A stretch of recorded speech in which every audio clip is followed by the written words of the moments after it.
Welcome. I wish to welcome everybody and officially declare the meeting open at 9 a.m. Could I remind everybody that Council's ordinary meetings are open to the public and are also live streamed to provide access to all community members.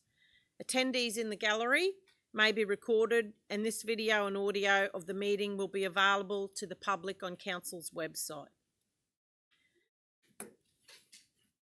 I wish to acknowledge the traditional custodians of the land on which we meet, the Gulnay people, and acknowledge my respect for their current and emerging elders and those in the dreaming, and thank them for their contributions that they have made in building our community. I'd now like to welcome Pastor Rob McGarry to do the opening prayer.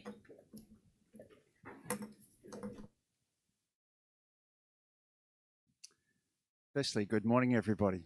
It's nice to see you here today. Jesus spoke about two things when he was here, amongst a lot of other things.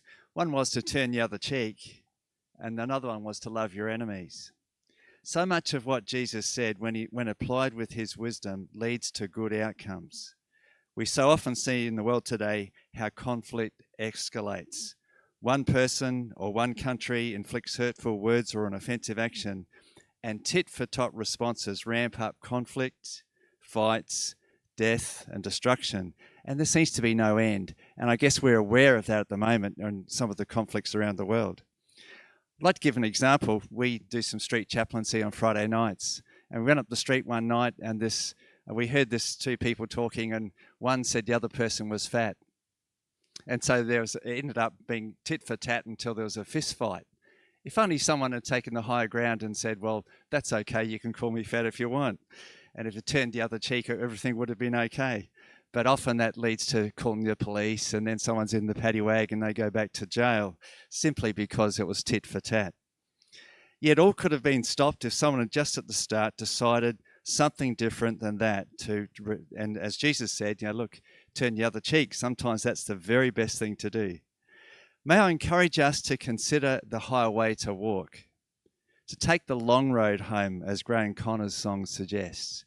And often, even if we think about our personal relationships, we all have personal relationships, and sometimes we get into conflict simply because we could have stopped it all at the start and we said, well, look, I'll take the higher ground and I'll turn the other cheek, and it put the things to rest. How much this world needs a little bit of turn the other cheek and a little bit of love your enemies. And I think that makes the world go around a much better place. So Jesus has a lot of wisdom for us to learn from as we go forward. So let's encourage each other to have a bigger heart. And even in federal parliament, that they're trying to pass legislation to try and make it so people are more civil. I think we can be a bit more civil, can't we? And it would help us all. So let's pray. Lord, we just thank you for your presence here. We thank you for the words that Jesus brought, that, Lord, he only wanted good outcomes for humanity.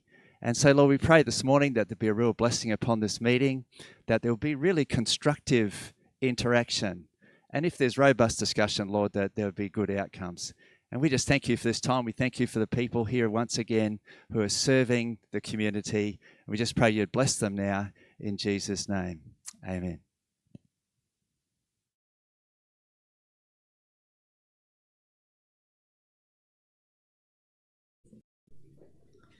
We move on to apologies. Are there any apologies?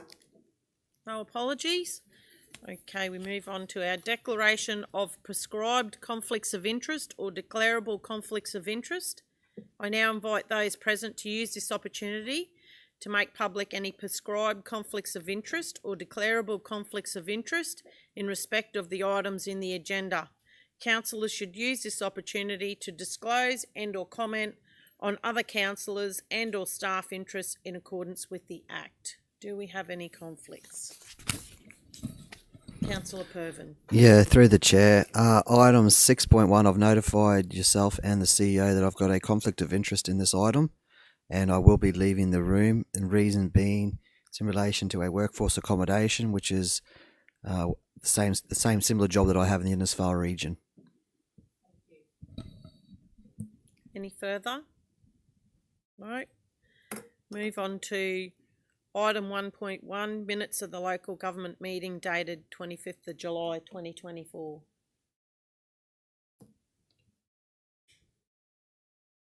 We have somebody to move that moved by Councillor Chewy, seconded by Councillor Baines.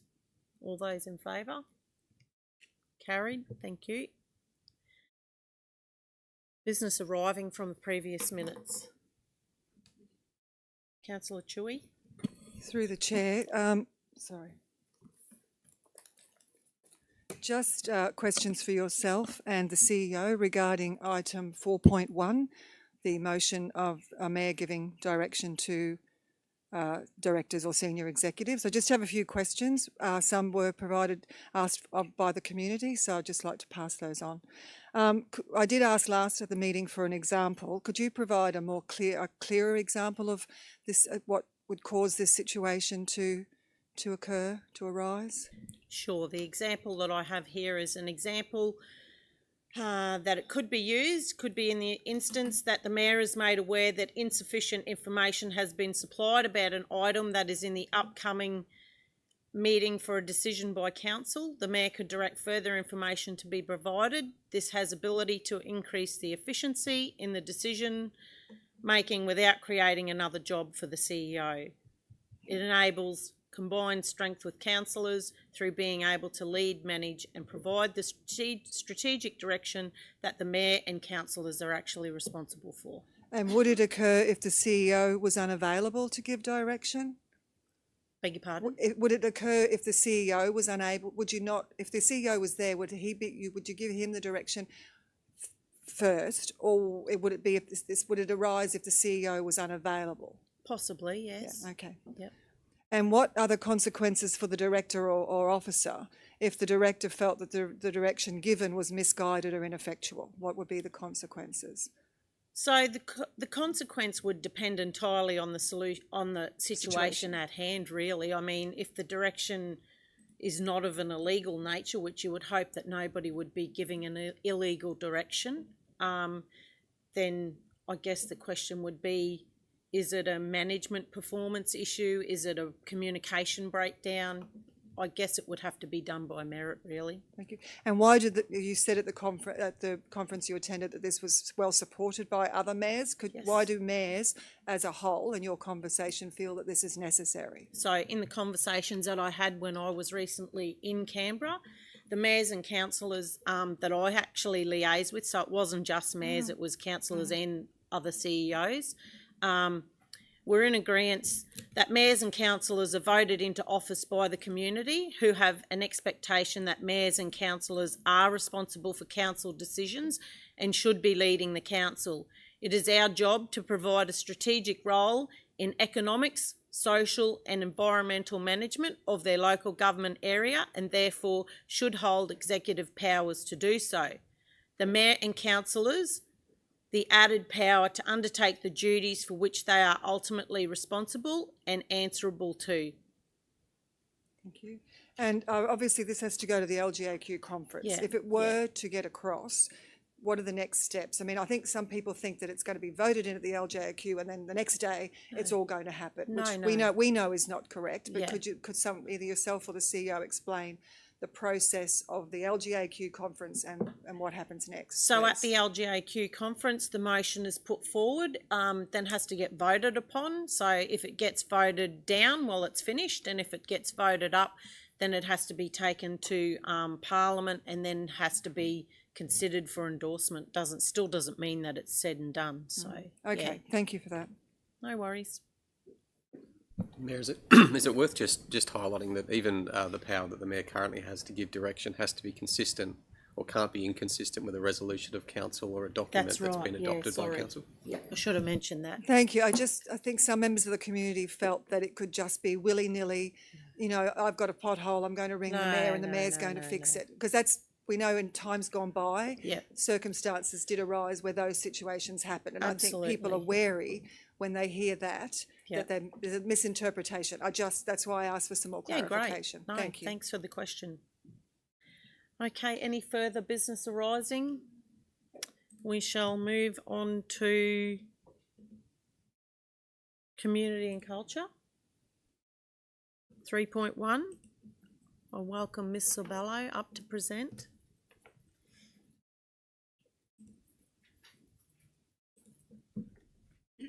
Good morning.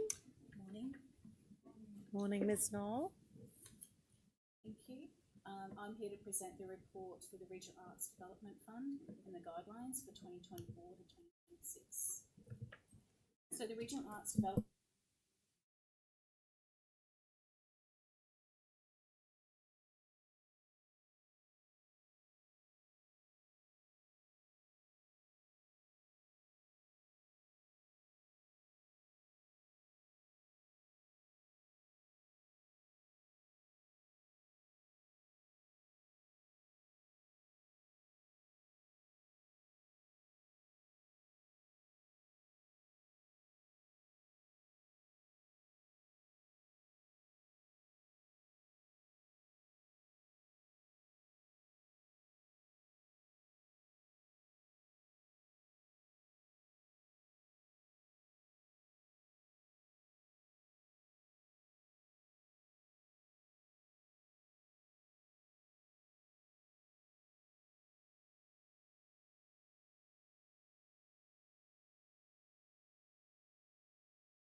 So it's moved by Councillor Chewy, seconded by Councillor Baines.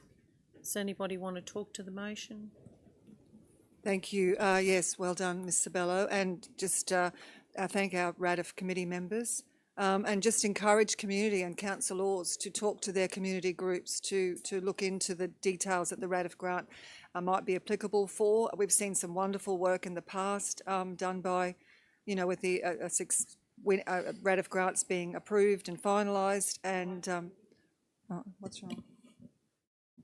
Yeah, so so please reach out to Ms. Sabello if you've got any questions about the RADF grant and how it can work for your organisation and things like that. Thank you. Any further comments? Thank you, Chair. Ms Sabella, how are you this morning? Good, thank you, Councillor Baines. And I think Councillor Chewy just touched off on this because, I mean, it's wonderful. We've got some guidelines. They haven't varied greatly from the last lot of guidelines, but sometimes guidelines aren't well understood. So if a community group or an organisation are struggling, they're more than welcome to reach out to the team and have a conversation around guidelines. Yeah, definitely. And I'll be holding our community information sessions in the next couple of weeks as Cool. well. I might come along to one of those myself. Thank you. Thank you. Do you have the dates for those at all? They'll be out next week. Okay, Yes. no worries. Thank you. Thank you. Thank you. Did I vote? Oh, sorry. All in favour. Sorry, guys. Thank you. Move on to item 4, governance, environment and finance. 4.1, monthly interim financial report. We have Ms. Peters to present. Morning. Good morning. So the purpose of this finance report is to promote sound financial management and accountability whilst presenting Council's financial performance for the year to date versus budget as at 31st of July 2024. The budget information in this report reflects the budget adopted by Council on the 26th of June 2024. So the financial performance highlights include the following. Operational revenue year to date is $7.35 million, which is greater than budget by $5.2 million. Operational expenditure year to date is $8.1 million, which is under budget by $535,000, which results in an operational deficit year to date of $759,000, which is better than budget expectations by $5.7 million. You'll notice the big variance there, and that's largely driven by the financial assistance grant paid to Council early July, but was forecasted to be received in the 23-24 financial year. Total capital expenditure, including commitments, is 37% of our $84.8 million budget, and our end-of-month cash balance is $59.3 million. I'll just jump into a couple of the key highlights. As we are so early within the financial year and we're still working through the end of financial year process, there are some variances which are just as a result of timing. So rates and utilities, just a reminder, our rates have been sent out and they're due for payment on the 6th of September. Fees and charges revenue is greater than budget by 28,000, which is good. It's good to see that fees and charges revenue finally greater than budget, and that's largely driven from the transfer station charges, which are $28,000 greater than budget. Interest revenue remains greater than budget by $16,000, and just a reminder to everyone that Council charges 12.35% interest on any outstanding rates in line with 10.4 of Council's revenue statement. Our operating grants and contributions I've already touched on, but again, just a reminder that we are over budget here, and that's a result of that financial assistance grant. In 2023-24, the 23-24 amount that was received in 22-23 was about 7%. The 24-25 amount was about 7% or $400,000 greater than the prior year. Our employee expenses, so we are over budget by $39,000 in our employee expenditure, and we have applied a 10% attrition rate to our budget, so that's largely driving this over expenditure currently. So that 10% attrition rate has been applied to all roles across the organisation, so unless we see turnover in all roles across the organisation, there is a small risk that we won't reach the budget here. I am just raising it, it's really, really early on in the year, so a lot of things could change, but I do just want to highlight this risk that we are starting to see. Our contract labour under budget by $31,000 due to the timing of invoices for apprentices and trainees. And then our materials and services are under budget by $500,000, largely a result of our invoices for waste collection. As you'll all be aware, in July, it was our last month with our Clean Away contractor, so we are expecting some outstanding invoices to be paid in August. Moving on to capital, we've got a capital budget of $70.4 million, which we adopted in the budget, and we're estimating approximately $14.4 million of carryover, which would put our budget at $84.8 million, which excludes the DRFA.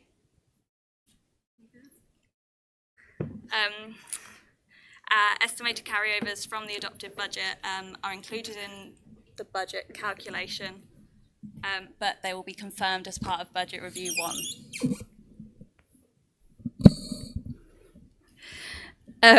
As at 31st of July 2024, $31.1 million inclusive of commitments has been spent of our $84.8 million capital budget, which represents 37% of our capital budget, including commitments already being raised. So that's a really good position to be in just 1 month into the capital budget. And commitments have been raised for Calendar Park, Mission Beach, and the construction of the sewer rise in Main between Charles Street and Ash Street. Investment performance, we have $59.3 million in the bank and $15 million in fixed term investments. I think I've touched on all of these, but just to highlight in this report, we do call out risks and opportunities. So our risks, as I said before, is that 10% attrition rate that we have applied to the employee expenses. So whilst we are still really early on in the year, we are just monitoring this risk and identifying any opportunities to offset it. And in our opportunities, we've got the depreciation. So as part of the 24-25 budget process, we did make an assumption around the transport revaluation. That's now been confirmed, and we've got around about $700,000 of potential savings for the 24-25 year, and officers will be making a recommendation to council to adjust Budget Review 1 for this. And then the other opportunity is that financial assistance grant, which I've mentioned a couple of times now. And again, council officers will be making a recommendation in BR1 to move the forecast prepayment for the 25-26 grant in the 24-25 year back out into the year that it actually applies to. So the recommendation is that the finance performance report for July 2024 is received and noted. Thank you, Ms. Peters. Councillor Baines. Thank you, Chair. Happy to move. Ms. Peters, Is there a risk that if these payments come in again, the federal assistant grant payment comes in again this financial year, which effectively would mean we'll get 2 prepayments in the 1 year? Is that a significant risk to council, or is it a...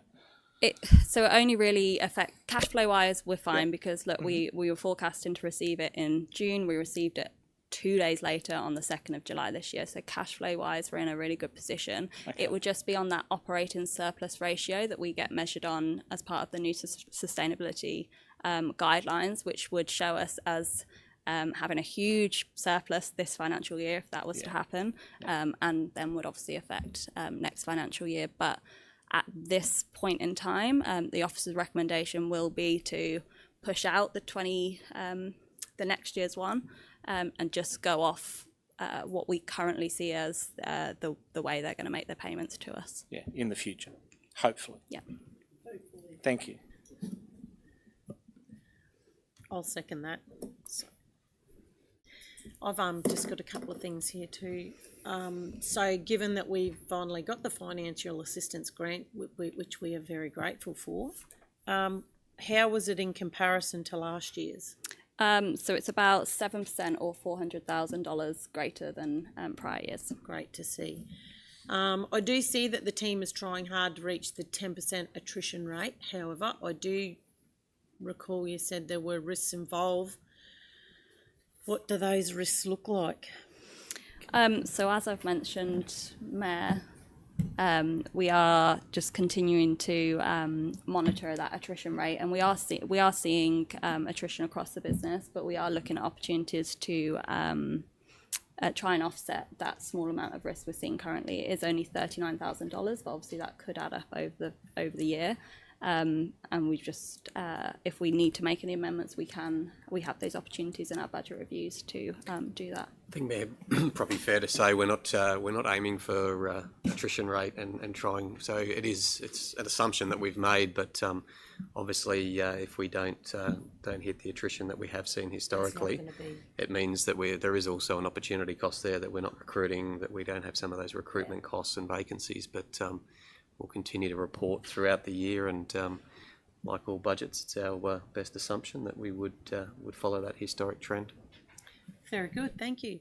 It's good to see that we're tracking well with 37% of the capital budget underway. I did, however, see a carryover of 14 million. Do you know which projects that they would relate to? Yep. So our carryovers are as a result of projects spanning over 12 months, so not being able to be completed within one financial year, or maybe potential delays to scheduling.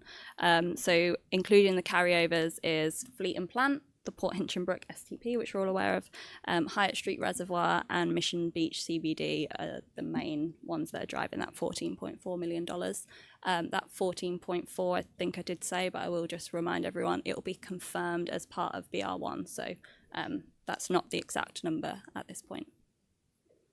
Councillor Littlemore. Thank you, Chair. My question refers to the previous discussion about attrition rates.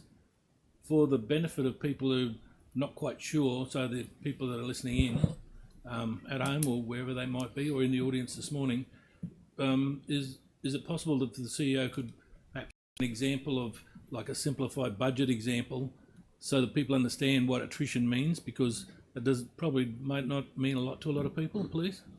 I think, thanks for the question, Councillor. I think like most organisations, council recruit, and part of any recruitment process that typically ends in a termination or a retirement or a resignation. So unfortunately, the process of recruitment these days can take anywhere up to 8 weeks to complete. So by the time we advertise, we go through a recruitment process, and then the individual that is preferred for that role provides notice in the role that maybe they're currently in.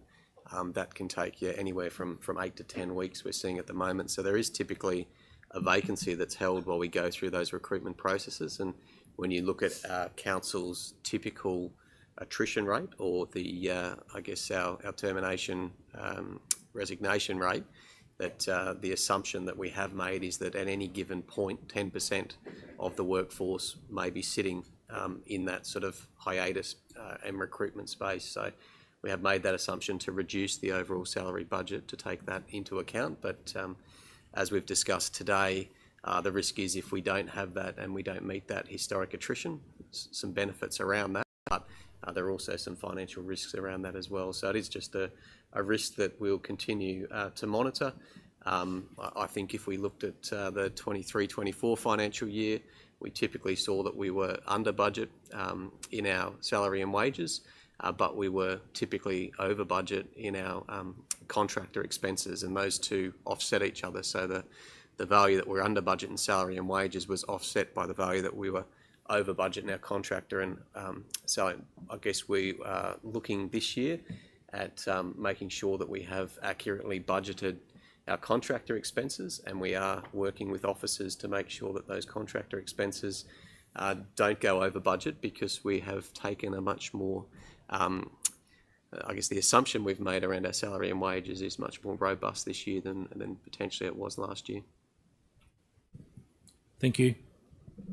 Any further questions? All those in favour? Thank you.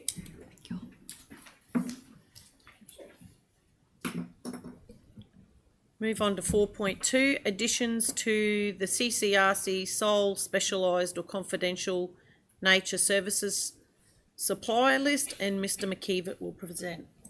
Good morning. Morning. Morning. I think I have to have this close to me today. So I'm here to present item 4.2, additions to CCRC sole specialised confidential nature services supplier list 2024.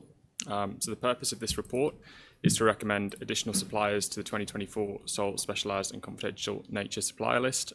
This list was approved by Council at the May 2024 local government meeting. This gives Council the option to enter into an arrangement without first inviting written quotes or tenders. The intent of that legislative provision is to promote administrative and practical efficiency by allowing council officers to raise purchase requisitions for goods and services where there's only one supplier, or the goods or services are of a specialised or confidential nature. So that would mean it would be impractical or disadvantageous for us as a local government to invite quotes or tenders.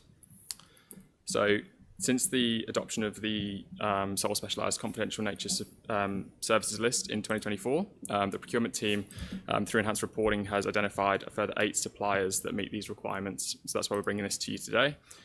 Those suppliers are listed in the report as Australia Post, Ergon Energy Corporation, Elgas Limited, Origin Energy, BOC, Telstra, and Telstra Damage Cost and Recovery Management.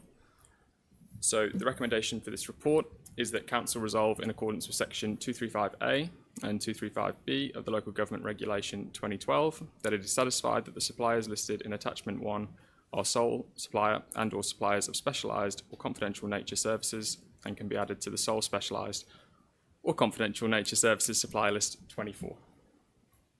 Thank you. Thank you. Councillor Chewy. Thank you. Through the chair, just a question. Could you please explain the difference between Ergon Energy and Origin Energy? Thank you. Certainly. Thanks for the question, Councillor Chewy. So Ergon Energy are our sole provider for electrical services to council facilities, whereas Origin Energy we use primarily for the provision of liquid natural gas to our facilities. So that's the caravan parks in a Svelpool. So it's the kilogram fill up of those facilities. Any further questions? Do you have a mover? Councillor Littlemore moved. Councillor Chewy seconded. All those in favour? Carried. Thank you. We move to... Thank you. Thank you. Have a good day. 4.3, updated 2024 to 2028 list of councillor representations and portfolios. And Mr Gruffin, our CEO, will present. Thank you. Thank you, Chair. It doesn't feel that long ago that we did this report. Look, following the appointment of Councillor Chris Littlemore as Division 1 Councillor, the list of representations for 24-28 has been updated. It's provided in Attachment A. Just, I guess, to note there that Councillor Littlemore has taken over the portfolio for water and wastewater from Mr Reid, and also that alternate representation on the Cassowary Coast Traffic Advisory Committee We've seen some minor changes there further down that list when you look at the Australian Sugar Industry Museum Board, also the Cassowary Coast River Improvement Trust, the Hinchinbrook Cassowary Coast Local Marine Advisory Committee, Johnson River Catchment Management Association, and we also had a minor change where Councillor McLeod is now representing the Tropical Art Deco Society. There was a few other minor amendments there, but enough there to keep councillors busy and out there engaging across our community. There is a recommendation there, which is that Council adopt the updated list of councillor representations as presented. Thank you. Any questions? We have a mover. Moved by Councillor Jessup, seconded by Councillor McLeod. All those in favour? Carried, thank you. We'll now move on to 5, Asset Sustainability, 5.1, Unsealed Roads Improvement Plan, presented by Mr Slattery. Good morning. Morning all. So essentially today I'm presenting a progress report on the implementation of our Council's Unsealed Roads Improvement Plan. So by way of background, Council is roughly halfway through the delivery of an Unsealed Roads Improvement Plan, which identified 19 initiatives that would continue to build on Council's capacity to build a safe and well-maintained unsealed road network. The plan was created in consultation with community members to address concerns and enhance delivery of road maintenance services. The 2022 Community Scorecard identified unsealed roads as a priority area for the community, and Council continues to strive toward delivering safe and durable roads for the community in the face of high rainfall and volatile weather events, alongside rising costs of materials. So within the report, there's quite a detailed table which provides a little bit more than a summary of these initiatives, so I won't read that chapter and verse and take that as read. However, I would like to take the opportunity to maybe highlight some of the initiatives that are really bringing a difference to our network. So number one there was to adopt a standard grading procedure and auditing program, and also increase our gravel testing to ensure conformance. So what we've got now is all 4 grading teams are undertaking the same maintenance practice in line with that procedure, and their performance is effectively checked, measured and managed where applicable.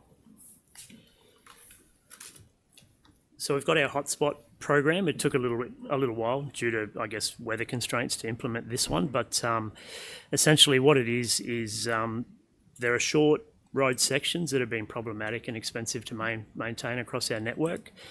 We'd identified those and sought budget in the 23-24 budget to look for, I guess, opportunities to improve those sections and make them a little bit more durable. So more recently, we've completed those works to 3 sections or 3 road sections within our network.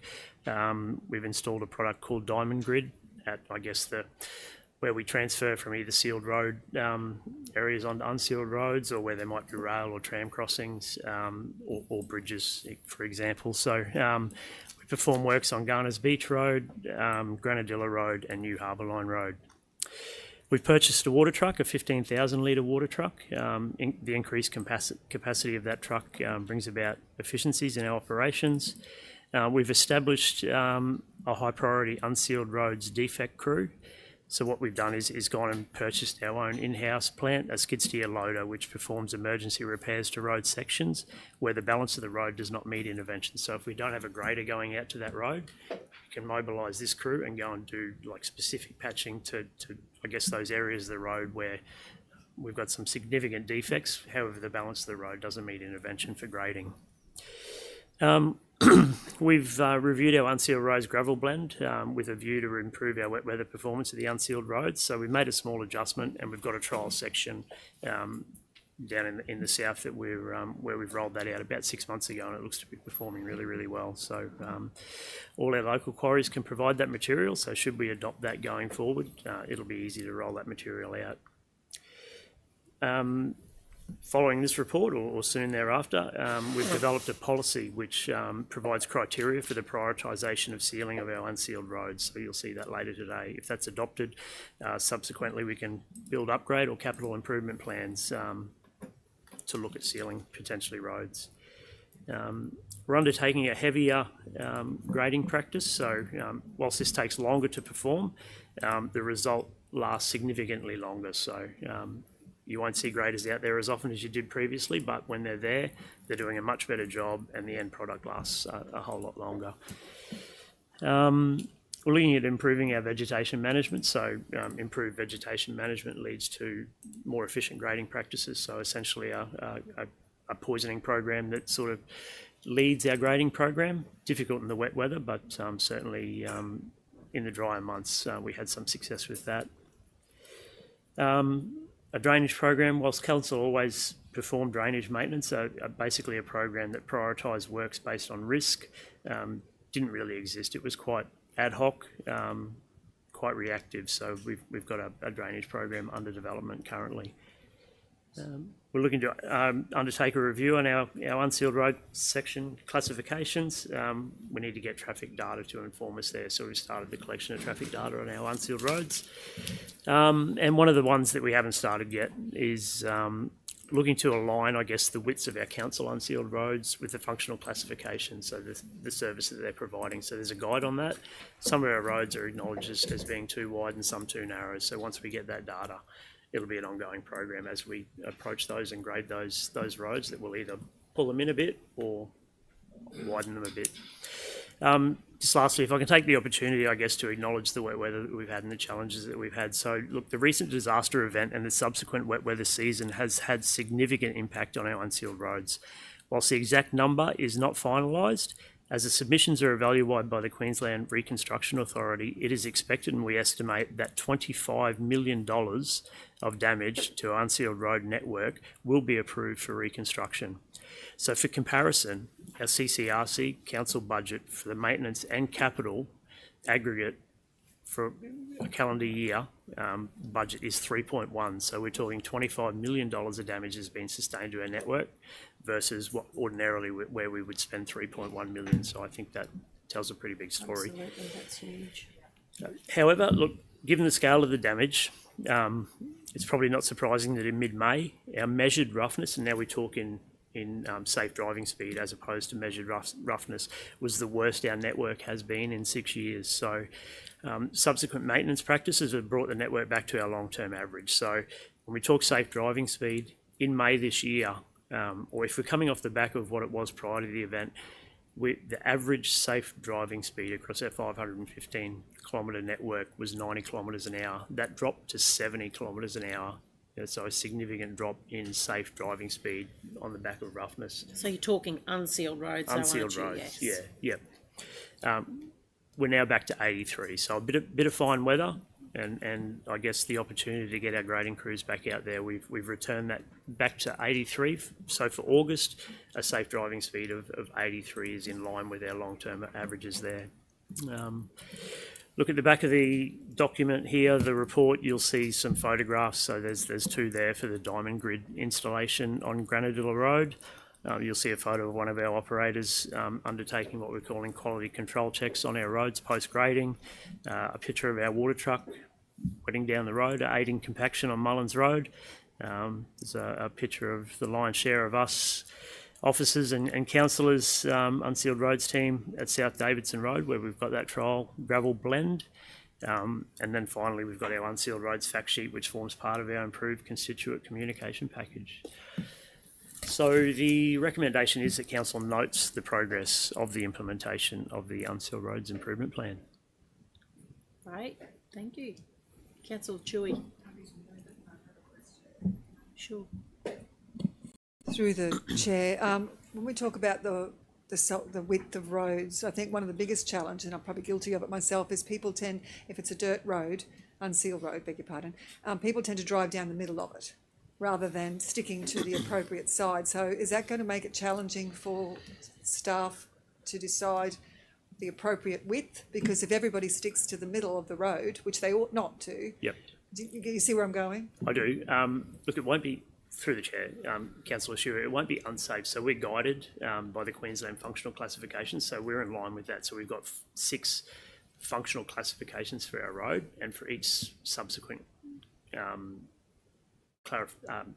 categorisation, or the A, B, C, D, E, F system that we use has a width that's a recommended width. So we'll just look to, and presumably, and guided by experts, that width will provide for a safe running surface and width. Councillor Littlemore? Thank you, Chair. Mr. Slattery, do you have a rough estimate of how much diamond grid in length, rather than not so much area, has been laid at this point? Yeah, I'm so happy to second the motion. through the chair. So I talked about diamond grid being installed at those transitions between sealed and unsealed sections, whether that be bridges or tramways or whatever it might be, other sealed sections of the road. Typically, we install about a 20-metre section pre and post that transition point. So if it's a bridge, you'll get 20 metres in the lead up and 20 metres on the tail. If it's a tram, much the same. So yeah.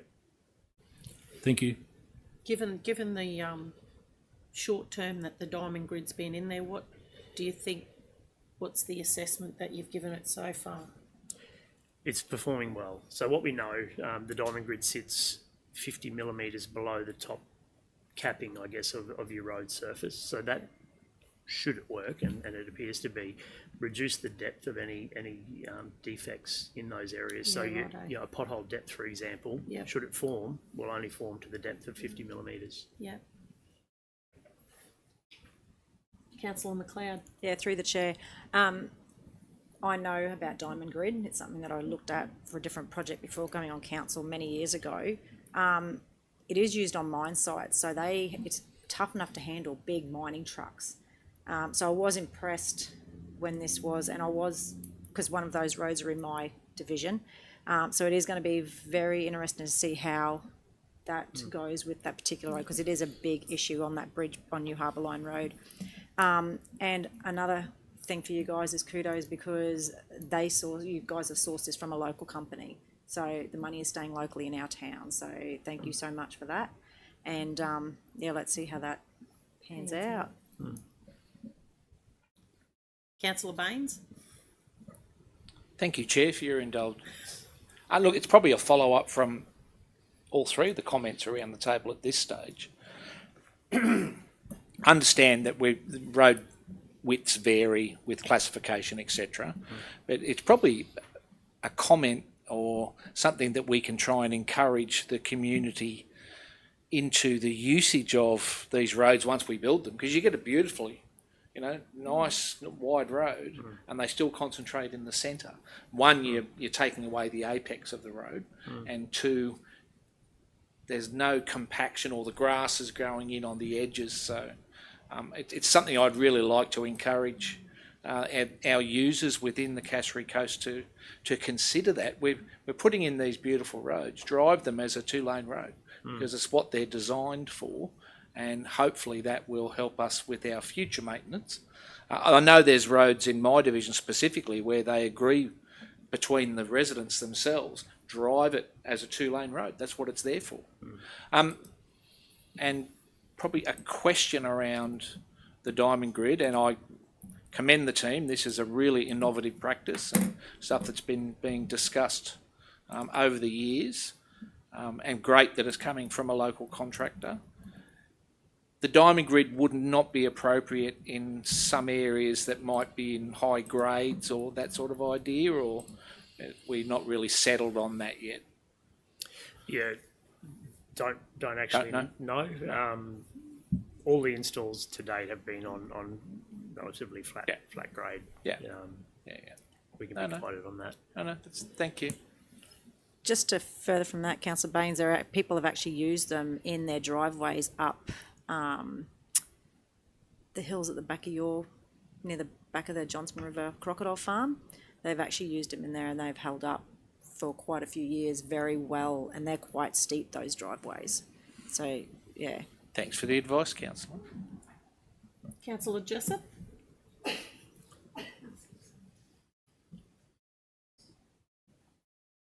Yes, through the chair.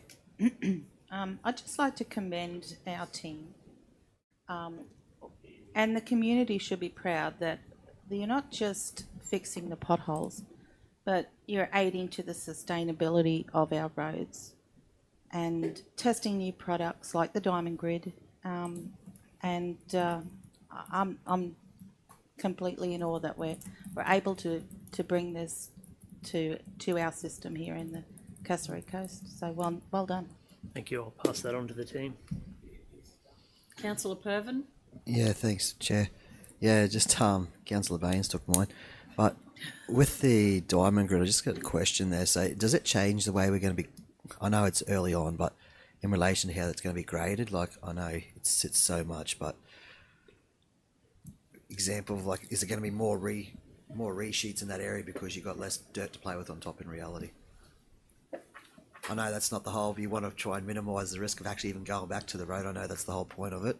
But looking, you know, the worst case sort of scenario, is it going to be a resheet rather than just taking the top off?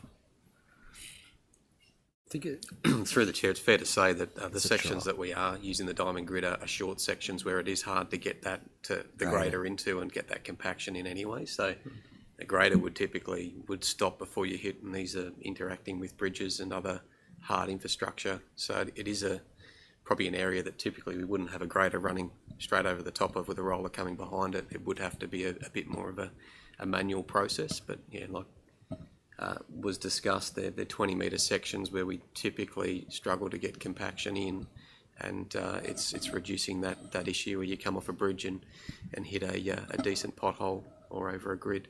Kind of like a bit of a hot spot sort of thing. Absolutely.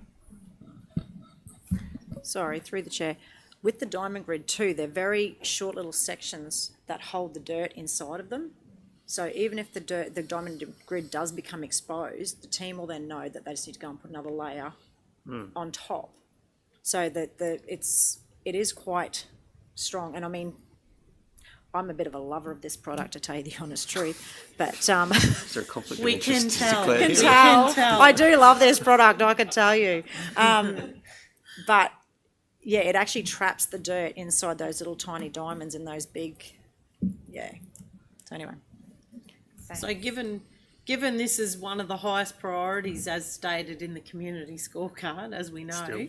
And it still is, it's good to see that there's been a plan developed, and it's promising start to improving the delivery of our unsealed road programs. As you know, I speak a lot to unsealed roads and know them very well myself. I've also advocated for this whenever I go away, seeing that, you know, we're trying to support the product not going into drains and out to the Great Barrier Reef, which is very important.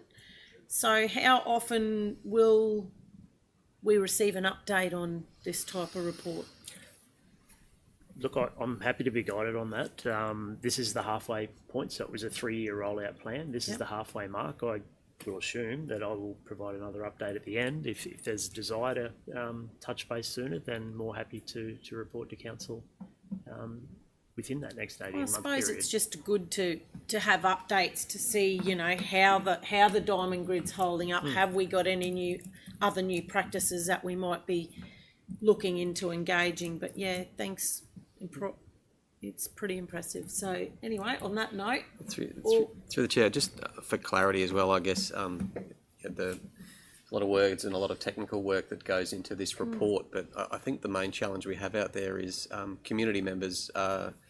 It doesn't look like what it used to look like. So the grader used to come past more regularly, and it would would push a little bit of material to the side. It would bring it back. It would potentially compact it, but those, I guess, this heavier grading and getting a thicker pavement in means that we're not as often, and I think that's one of the challenges that we do need to try and get across to the community is, and I think it was articulated well in the report, but you won't see it as often, but it should hold up. The material going down might look slightly different, or the colour might be different across the region, but the specification is a detailed specification that we have quality assurance around. So I think we just need to reinforce the material may look different to what you've seen in the past, but it is the same specification right across the region, and the frequency of the graders coming past your property may be significantly different to what you had 5 years ago, 10 years ago, 15 years ago, but the quality of the work that's happening there, and they will be there for longer and do a better job. I think one of the really great tools that the team have as well is the Unsealed Road report. So I would encourage members of the community to go onto our website and access that unsealed road report. Have a look where your road sits on there. It'll tell you where we're grading this week. It'll show you the priorities in each division and across the region, and it's sometimes useful to look at some of the high priority roads there and take a drive on those to understand maybe why those roads are having graders on them this week and maybe why your road hasn't. We've got an enormous road network, and just like to reinforce that we are hearing from the community through that scorecard and through projects like this, trying to both educate the community about what we're doing, but also provide safer driving speeds and safer roads for our community. Wonderful, thank you. All those in favour? Carried, thank you. Thank you, Mr. Slattery. We move on to 5.2, road verge maintenance policy and prioritisation of council road upgrades policy and guideline, and we have Mr. Goodman.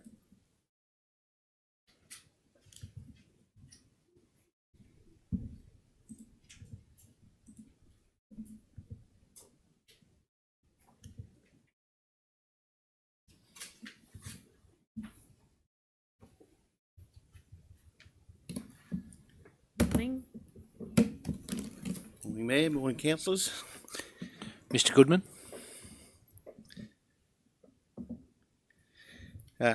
Councillors, we're presenting to you or proposing to you two new policies today. I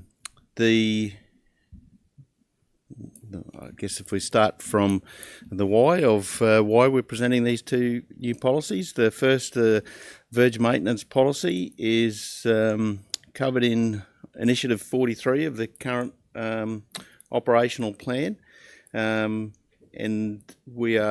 the outcomes that we're hoping to achieve with the adoption of this policy is to provide an approach to verge maintenance that can be applied uniformly across the local government area, provides information on the types of plants that can be planted in the verge, explains adjacent landowners' responsibilities for mowing, pruning or maintenance in road verges, describes things that should not be in road verges. I think this is one of the really good outcomes of this policy, or the proposed policy, is that it provides a self-assessment checklist for verge plantings. It is consistent with other councils in Queensland, but it will, for those that would like to make some improvements on the verge in the front of their property, it provides a self-assessment checklist with no requirement for a permit to go and undertake the works. If members of the community can access that checklist, and if it fits within that, they can proceed with those works. It doesn't mean that other works can't be approved, but that would require a permit. The policy is supported by reserve management policy and a tree management policy. The other policy we're proposing, that comes from the action number 13 of the Unsealed Road Improvement Plan that Mr. Slattery just presented. That was adopted in December 2022 and is a medium-term strategy. In this policy, council will, if adopted, officers will look at the costs associated with the maintenance of our unsealed road network, and then shortlist based on whole of life cost benefit. I think it's important to note that we, in terms of assessment, certainly acknowledge that there are benefits that we won't be considering, at least in this early stage. So we're focusing purely on the financial costs internally to council, but certainly acknowledge there are benefits to sealing in that whole of life cost benefit that we are not directly considering in the first instance, those associated with benefit to the road user and reduced maintenance on the on vehicles and those damage to fruit, those sorts of things. We will catch up with that assessment with traffic volumes and other parts of the assessment later on. So we'll shortlist. We propose we shortlist by whole of life cost benefit. We'll certainly provide options for councillors to request that we consider particular other roads that may not be on our shortlist. There will typically be that we won't restrict these to this treatment, but we expect that the majority of the proposals will be sealing sections of an existing unsealed road. There may be pavement widening, alignment issues, or drainage improvements. So then the policy requires that officers will bring a report back to Council outlining details of proposed upgrades and an assessment of proposals. We'll provide a comparison of all those proposals within that report. The guideline, which is also attached in the agenda, will provide the criteria for a general assessment and a scored weighted assessment of the individual road upgrades being considered.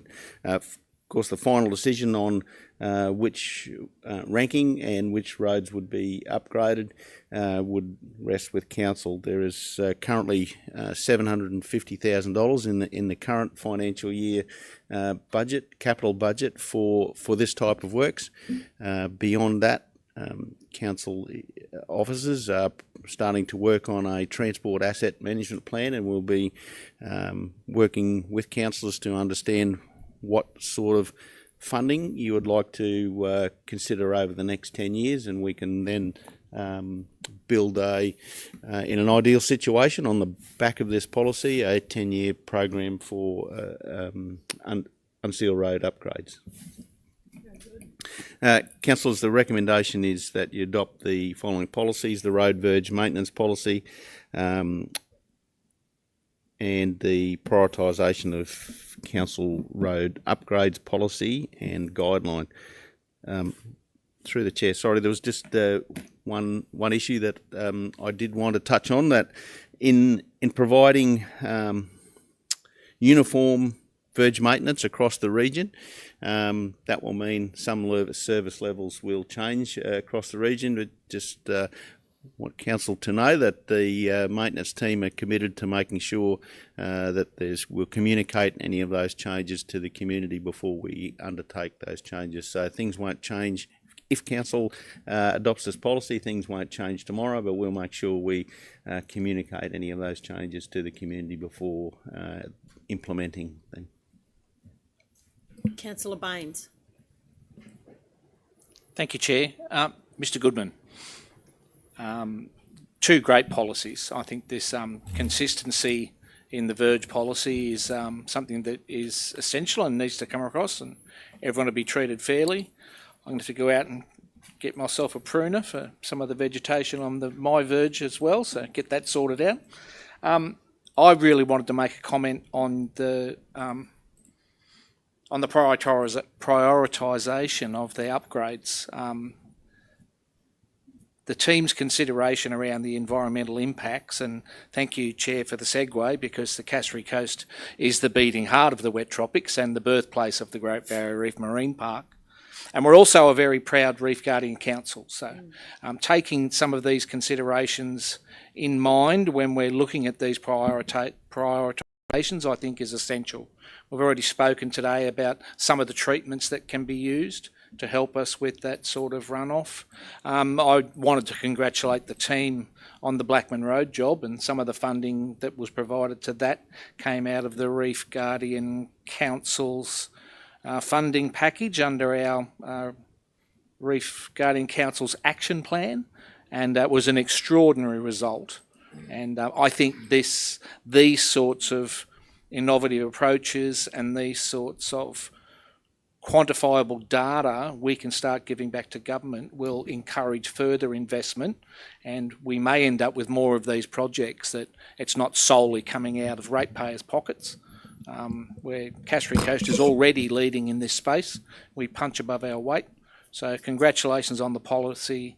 Thank you for including the environmental aspects in the weighting, and I look forward to future projects and further government investment. Thanks. Would actually be interesting to see a post evaluation of Blackman Road since the black stuff's gone on there. So yeah, Councillor Jessup. Yes, good morning, Mr. Goodman. I just have a question about the verge policy for those with existing gardens or trees that are outside the planting, like the plans for the policy. What's the recommendation there?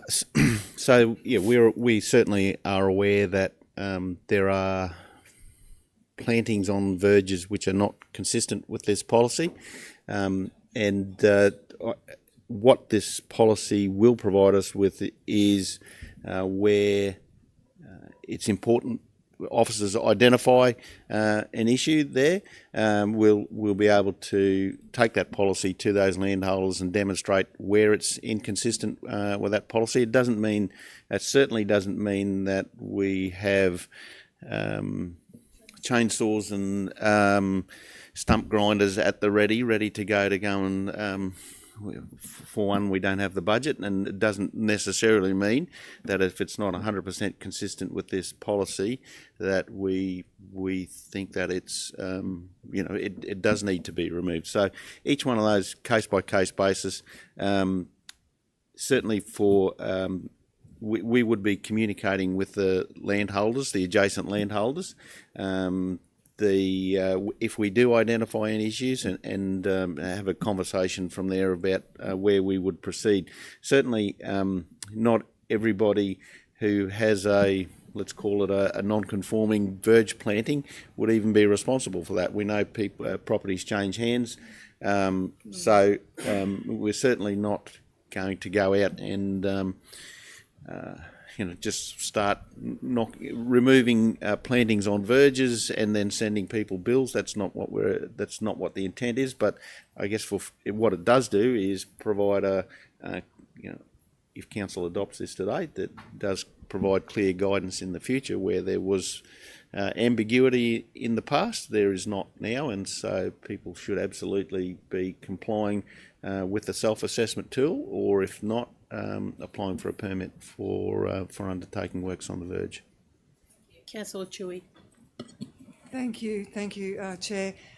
So potentially, should this get across, I've got in my head the jacaranda, in the street. Community streets could potentially work together to have similar planting, so that it enhances the look of the street potentially. I'm just making this up as I go, Mr. Goodman, but I've got jacarandas and purple a lot in the street. Does that make sense?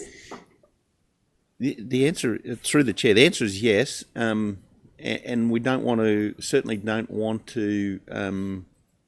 We're not saying that we would not approve that sort of tree planting, but what we are saying is that those trees do not comply with the self-assessment tool. So if you want to just to clarify, I didn't mean that they should plant jacaranda trees. That's my vision of it when you drive into a street, that it has similar plantings on, so a street could potentially work together with something that's approved to plant, so that the street on a whole has a better look, if that makes sense to you now. Well, through the chair, absolutely, yes, they could. The community could get together and have a look at the shrubs and ground covers list that's within the planning scheme, and identify from that those that might appeal to them, and undertake consistent planting within a street area or community. Absolutely, they could. Yep. Through the chair, I guess we'd encourage community members to come and talk with council. There's a number of risks associated with putting a coconut above a footpath or somewhere where people sit and gather, or sight lines. So obviously, shrubs on a corner or an intersection where it's impeding sight lines for traffic going through there. But we've got to also just encourage residents to remind themselves of what's above and what's below. So planting underneath ergon power lines, or conversely, council have a lot of invisible infrastructure. So obviously, putting a tree that has a significant root system on top of sewer or water infrastructure certainly encourage people to talk to council if they are looking at projects like that. Things like rain trees that break all the bitumen and curb up too, yeah. Anyway, very good. We have a mover. Any further comments? Moved by Councillor Jessup, seconded by Councillor Littlemore. All in favour? Carried, thank you. Thank you. Move on to number 6, Planning Services. We'll welcome Mr Horton to present.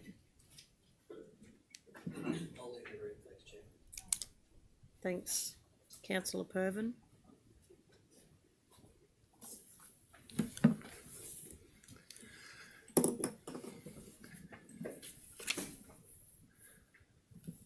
Thanks, Madam Mayor. Morning, Council. Morning. Before I start, outstanding night last night to see Billy Slater inducted into the Hall of Fame for Rugby League. Outstanding effort, one of our own. High accolade, really, really nice to see.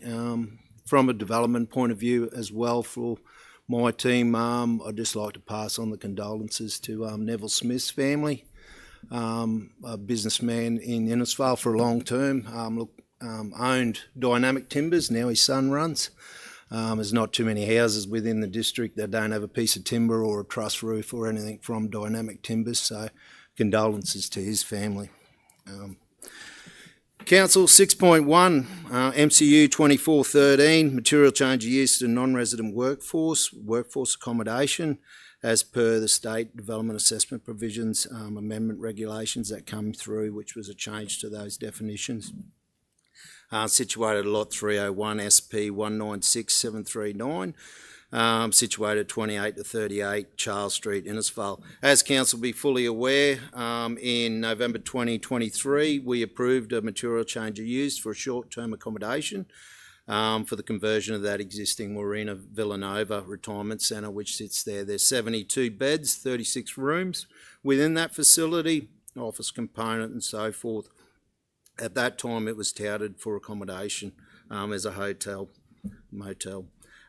Since that, Council was made aware that it was being used for non-resident workforce accommodation under the PALM scheme, in which council officers took the tack to contact the owner and work through the process around the development. It didn't mean that they couldn't be there, Council, because please remember that short-term accommodation covers backpackers and motels and those types of things up to a 3-month period. But please understand, under the PALM scheme, these guys are on visas, and ladies I should say are on visas for 6 to 9 months within the country, and then they return home. So this approval really gives them that long-term approval to be there for that 6 to 9 month period under that scheme. They could either still operate under the old approval, but they'd have to move out of that accommodation, then return to the accommodation. So there's only that requirement around that 3 months requirement under the short-term accommodation. So the definition for rural workers accommodations there contained in the report, Council. The proposed development has significant amount of landscaping ensured. There's 32 car parks that was there on the site as well. It went out to submissions. It was impact accessible, Council. We had received 0 submissions from the community on it. Surprisingly, yeah, we received none. The council, the development's been conditioned. We conditioned additional fencing around the development. We've asked for a new site plan, layout plan for the amenities there with barbecue areas and sporting, recreational type activities on the site. Look, I'm happy to answer any questions that council has on this matter, but the building's there. There's no building work required, Council, internally to facilitate this development.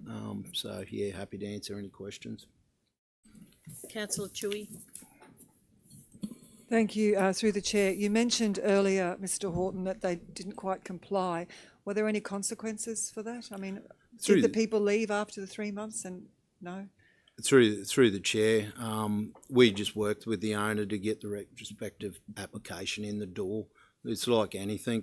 We have numerous ones where we have people non-compliant, and we take the of working with the owner through the process and to getting the appropriate approvals. I've got to welcome that the owner did lodge the application when they found out that it didn't comply with their original approval. So hats off to them to even lodge it, because some don't. So look, we send the appropriate documentation down the enforcement road, but I just want to state that we work with them to deal with stuff. Further to that, ought they have put in for the workforce accommodation originally? Was it maybe a misunderstanding perhaps, or did plans change? I don't know if you could answer that. Through the chair, I can't exactly answer that because I wasn't privy to the original sort of discussions, but yeah, there's been a bit of with the change of definitions under the regs that have changed through in the planning scheme or in the Planning Act. Yeah, it's left it a little bit open on that, but look, the first application was given to us. We deal with the application on the material that's provided to council officers, and that's how we deal with their reports and bring that to council. So the original one was dealt with on the way we had the information that was provided, and this one's dealt with it in the way of fixing that up to allow them to be able to do what they need to do with that facility. Councillor Baines. Thank you, Chair. Mr. Horton, so the new application is sitting on the table today. So where that lands is where that lands. Around the conditions, there's no ceasing of operations as the conditions are being applied, because that would be unfair, I would imagine. Is that correct? Or through the chair, if this does go through with council today, we'll be making contact with the owners to work through those conditions as quickly as we can. Yeah. So, and just as quickly as we can. There's no indicative time frame or legislated time frame around it, but sooner the better. Sooner the better, and sooner the better to work with them. As you understand, under the Planning Act, enforcement takes a long time to deal with. You know, there's natural justice around going through the original process. Then you've got to go through a show cause notice. You've got to give them suitable time. They've got to go through that. Then you don't go, if that applied, then you go to enforcement. Then you've got another period again. Then you can end up in the P&E court, which then costs you a considerable amount of money.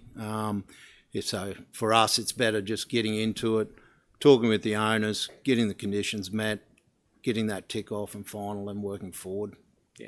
Thank you, because further to that, I think that was the point I was trying to make. We don't want to go down the avenue of the big stick and consequences. It's working with the owners, with the operators, and, again, let's get this on the ground as quickly as possible. Yeah. All right. Thank you, Mr. Horton. Councillor McLeod. Yeah, thank you, and through the chair. So no submissions were put in. Through the chair. Look, I think it's a well-used building that is, in no longer use. All of the back area is facing reserve realistically, so you're not going to be having clothes and towels and backpackers or anything lying in the middle of, a busy highway. I think it's a great use, and it is just a matter of changing that from that short term, correct, to, because they could stay there for 3 months, move out for one night and then go back in anyway. Through the chair. So I think it's a great position. So I'll move if no one else has moved it. Moved by Councillor McLeod, seconded by Councillor Jessup. So further to that, I have got some comments to make on the application. Clearly around the fact that I remind Council that on the 24th of November 2023, Council approved the material change of use for short-term accommodation conversion for the then Villanova Retirement Centre into a 72-bed, 36-room short-term accommodation hotel, and it was unanimously supported. The definition of short-term, as explained by Mr. Horton, under the provisions of the Cassowary Coast Regional Council Planning Scheme 2015, is premises used to provide short-term accommodation for tourists or travellers for a temporary period of time, typically not exceeding the 3 consecutive months. To that point, that was clearly at the time when we made the decision, we were making it on the fact that it was for short-term accommodation and not workers' accommodation. I just wanted to make that clear. It has since come to council's attention that the site's being used exclusively for non-resident workforce accommodation. I understand that non-resident workforce from Vanuatu under the Pacific Australia Labour Mobility Scheme, and they intend to reside on the premises for 6 to 9 months, possibly at a time. I note we're here today to consider the retrospective application for material change of use for the non-resident workforce. The development application was impact accessible, required public notification. There was no submissions during that period, and the proposed development has been conditioned to minimise any detrimental effect on the amenity of the nearby properties within the area. I also acknowledge the proposed development will result in benefits for the area and the wider Cassowary coast. However, in my personal opinion,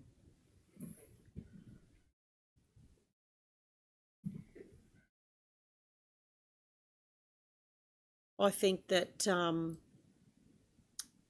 the approval should be the exception of council and not predetermined by the Palm Labour Scheme, which it was done, that happened at this particular time. So they had actually given the approval before they came to council. So that was sort of my point of all of that blurb, if you didn't understand it, to cut things short. So in giving that it is in line with all of our planning scheme and everything, I do support it, but I just wanted to make it clear that some conversations would be good, and I do have them booked in for a conversation about that very thing. It would just be nice to clarify that before any further assessments are done. Thanks, Mr. Horton. So we've got a mover, a seconder. So all in favour? Carried. Thank you. Oh, sorry, Mr. Littlemore. You went so fast, madam.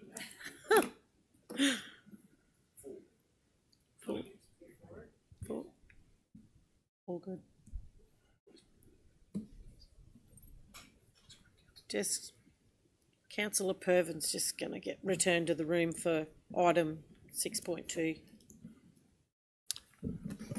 So while we're waiting on Councillor Pervin, Chair, I think it's a very important space where schemes like the Palm scheme work with local government and have a conversation with us. And I understand they have the power to give an approval from their side, but those conversations with local government prior to those approvals to make sure that they are appropriate. That's right. Is very important. So I'm sure we'll all be attending, or we'd like to. Absolutely, and it'd be a great conversation piece. Yes, I think it's important for everybody to be part of the conversation. Through the chair, we have seen that at other locations, and I guess we've seen the proponents at those locations frustrated because they understand that they've got this approval to have, through the scheme, to have these people stay there, but the disconnect that they don't actually have the planning approval to have those people there, and it does cause some distress for the individual when they realise that, you know, they then need to do a retrospective MCU and the uncertainty around that. So that conversation needs to be a strong one. Yes. Yeah, through the chair, we've had conversation previously, Mr. CEO, around that, and it'd be lovely for that scheme or whoever's applying to that scheme to do that, to simply put in an email to council. This is the property. This is what we're looking to do. Where council can come back and say, no worries, it's got the appropriate approvals in place. The letter goes back. That's supported as part of the application. Then we don't get into these situations, what we've got at the current time. So, Council 6.2, MCU 2344, material change of use for an undefined use, 5 camping sites on land described as Lot 2 on RP 909 301 at 50 Gabiola Road, Jarrawong. Council, this was at last local government meeting, was deferred. It's come back to council. Through just the basic thing is for the 5 sites. There was 8 properly made submissions. Around that was no toilet facilities. was a concern, which has been addressed with the self-contained sites down at number 1, 2 and 3. Concerns regarding waste, there's a condition on there around waste disposal, waste management plan, or second set of bins, and servicing around that, working with our waste section of commercial services to work out the appropriate lifts and so forth, as we do with other caravan parks. Dogs being allowed on the site, there's a condition addressing that. Impacts to cassowary habitat and cassowaries, well, we've addressed that with the conditions as well. Understanding the site and walking the site, there hasn't been too many cassowaries through that area. However, the information is there to be provided, as well as the support of our policy, which we have in place at council around cassowaries, so that addresses that. The dam in the creek, that's a separate issue which has been approved by a separate state department, and is further addressed through those departments, not through council. The view lines in between, we've amended the plan, which you'll see in there, to deal with the 3 lower sites. It's highlighted in red on the site plan to address that landscaping that needs to be provided as part of the application through those sites, and that deals with the lights as well, council. Yeah, it's recommended for approval, council, and yeah, look, I'm happy to answer any questions, knowing that we've been through the whole application and some of the councillors have walked the site. Any questions? Councillor Jessup? Yes, sorry, I don't really have a question. I'd just like to say thank you for actually having the site visit, because it put allay some of the questions that we did have, and I think it's quite amazing that you've been able to address all of the issues that were brought through with the submissions as well. Sometimes I think just having a look was actually the better option. So yeah, thank you. Through the chair, thanks, councillor. Look, I'll put it out there, like every council gets an email on every application. We also get an email sent out prior to public notification starting on applications.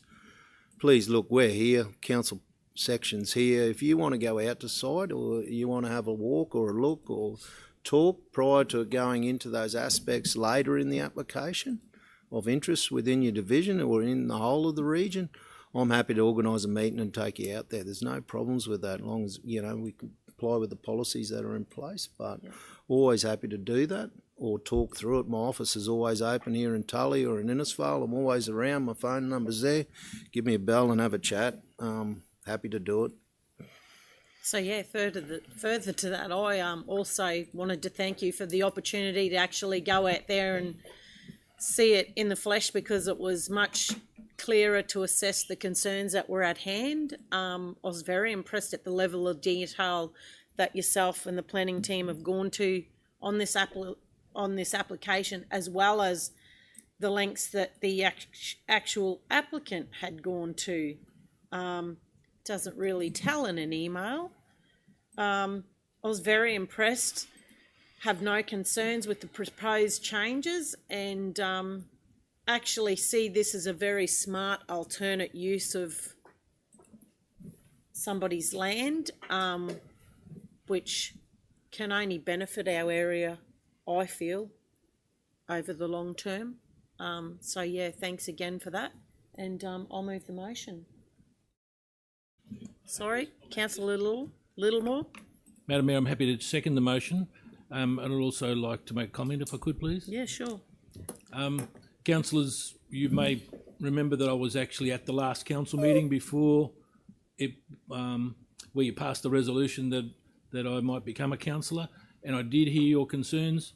And Mr. Horton, I'm glad that I attended that meeting, and it just made it so easy to look at those concerns that councillors had, and as a new councillor that I would share, and it allayed any concerns very easily. It also made it easy for the proponent to have discussions with you about some of the challenges, especially with regards to the light emanating from the property. So all in all, it was a very good result, and I thank you. Thank you. So, no problems. Got a mover and a seconder. All those in favour? All in favour? Thank you. Carried. Thanks, Council. Thank you. Have Greatly a great appreciate day. it. We move on to item 7, general business.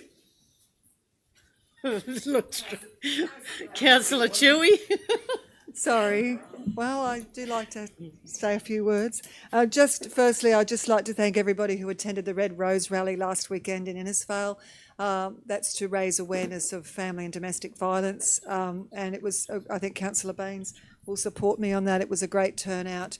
And thanks to our council staff who were able to move away from the area so that the ceremony could take place with respectful silence. So their work continued but further away from the site. But it was a great turnout from various groups and a very important issue in all of our communities. We see the news all the time, the horrific statistics that family and domestic violence are creating. So thank you to all those attended and thank you to the organisers. Mr Goodman, I have a question for you, please.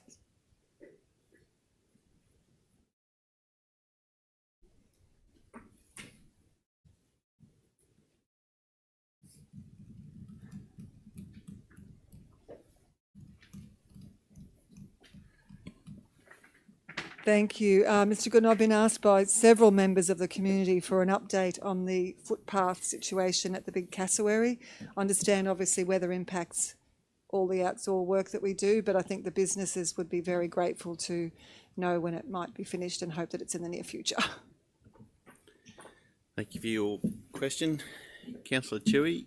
Through the chair, the update I can provide on that project at Wongling Beach is currently the project team have told me that it's around 80% complete, asphalt booked for early September, expected for practical completion in September.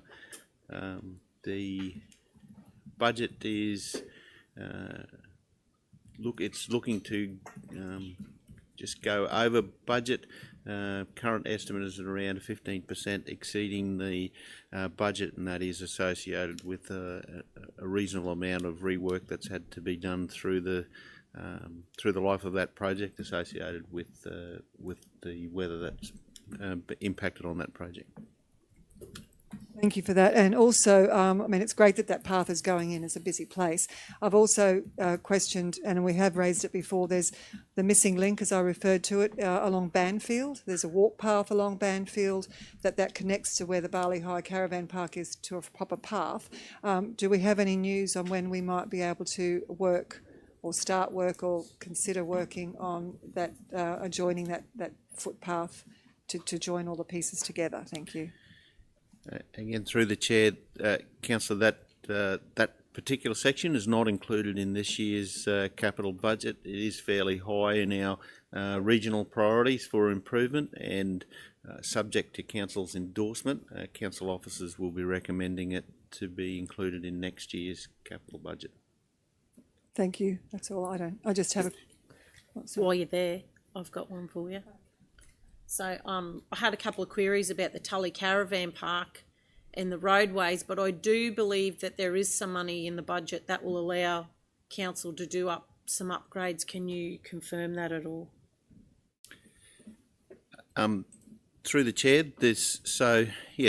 we have limited budget within the caravan park operations to undertake maintenance, so it may not be once we've completed repairs, it probably won't look like a brand new section of those internal roads. But yes, there's I'm aware that the team is progressing for organising the repairs, or they may have already started on that. But I did see an email internally with the facilities and maintenance team to organise the repairs at Tully Caravan Park internal roads. Great, thank you.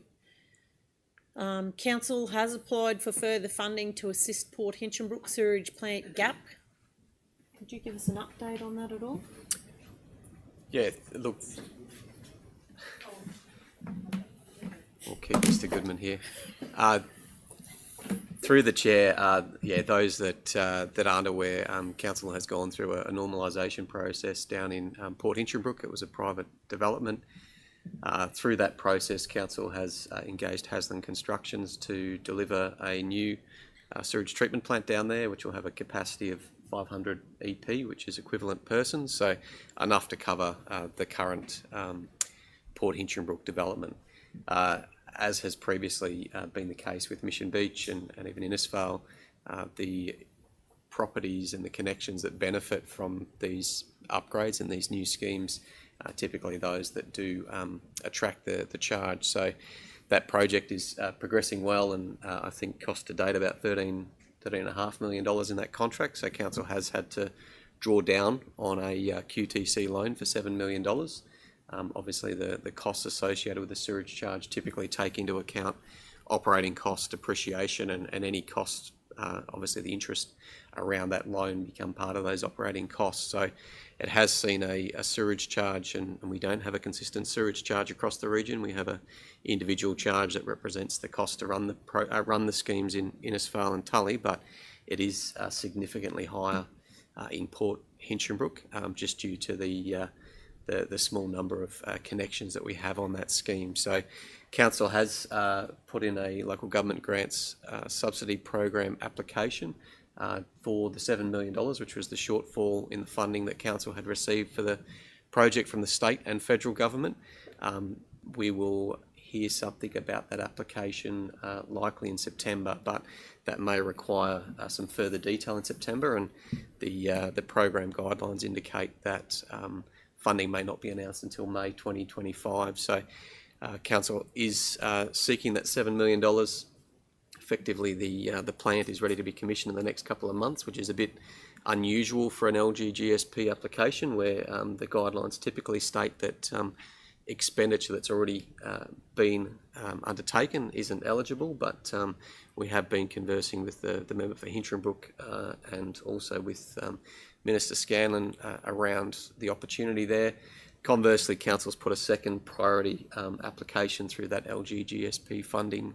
That's for $4.1 million, and that's to provide funding to deliver a renewal of SPS 4, the sewage pumping station 4 down in Port Hinchinbrook, some work on the switchboards down there, and also to renew the lighting. So those that live in Port Hinchinbrook would be aware there's about 56 light poles that were privately owned by the company. They are in a very poor state.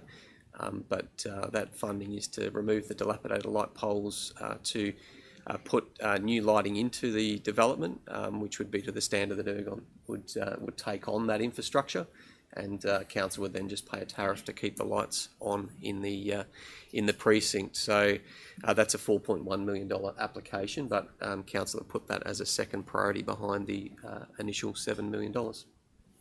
Council's also still in talks with the group from Cairns to come up with a long-term solution to this? Yeah, look, through the chair, we've got the obviously an item later today in the agenda in the confidential section that considers the emergency dredging, but yeah, officers, the mayor and the at the time Divisional 1 councillor did meet with EDQ and the State Department to talk about that long-term focus. Council has got a proposal at the moment that would develop a long-term, some costings and permits for a long-term dredging solution for Port Hinchinbrook, but still waiting to hear back from EDQ and the state as to their thoughts around that process. Very good. Councillor Pervin. Yeah, thanks, Chair. Mr. Goodman, just a quick one for you. A few business owners in Innisfail have just contacted me this week in relation to some painting that's been going on the roadworks on Edith Street and Ernest Street. Do you know if this is council or main roads or who it is and what's been planned for that? Probably can't give me an answer today, but if you can't, would you be able to get back to me on that? Yeah, through the chair. I'll take that on notice, Councillor Pervin, and provide you a response pretty quickly. Thanks very much. All right, I'm finished with you, Mr. Goodman. And just on Sunday, I attended the Vietnam Vets Day at the Innisfail Riverbank, and it was well attended, and it was a very good morning. Councillor Baines was also in attendance there, and I thank him very much, and I'm fairly certain he'll have a few words to say about it. But hats off to the Innisfail RSL community and all the organisations that were there to attend. It was good to pay the respects. And yeah, thank you very much. Councillor Jessup? Yes, good morning. Through the chair, I have a question for you, Mr. Graffin. Given we have 28,000 collections over 5,000 square kilometres of curbside collection, that's a really huge job. Can we have an update on how that's going and when we can see the start of maybe the Think Yellow?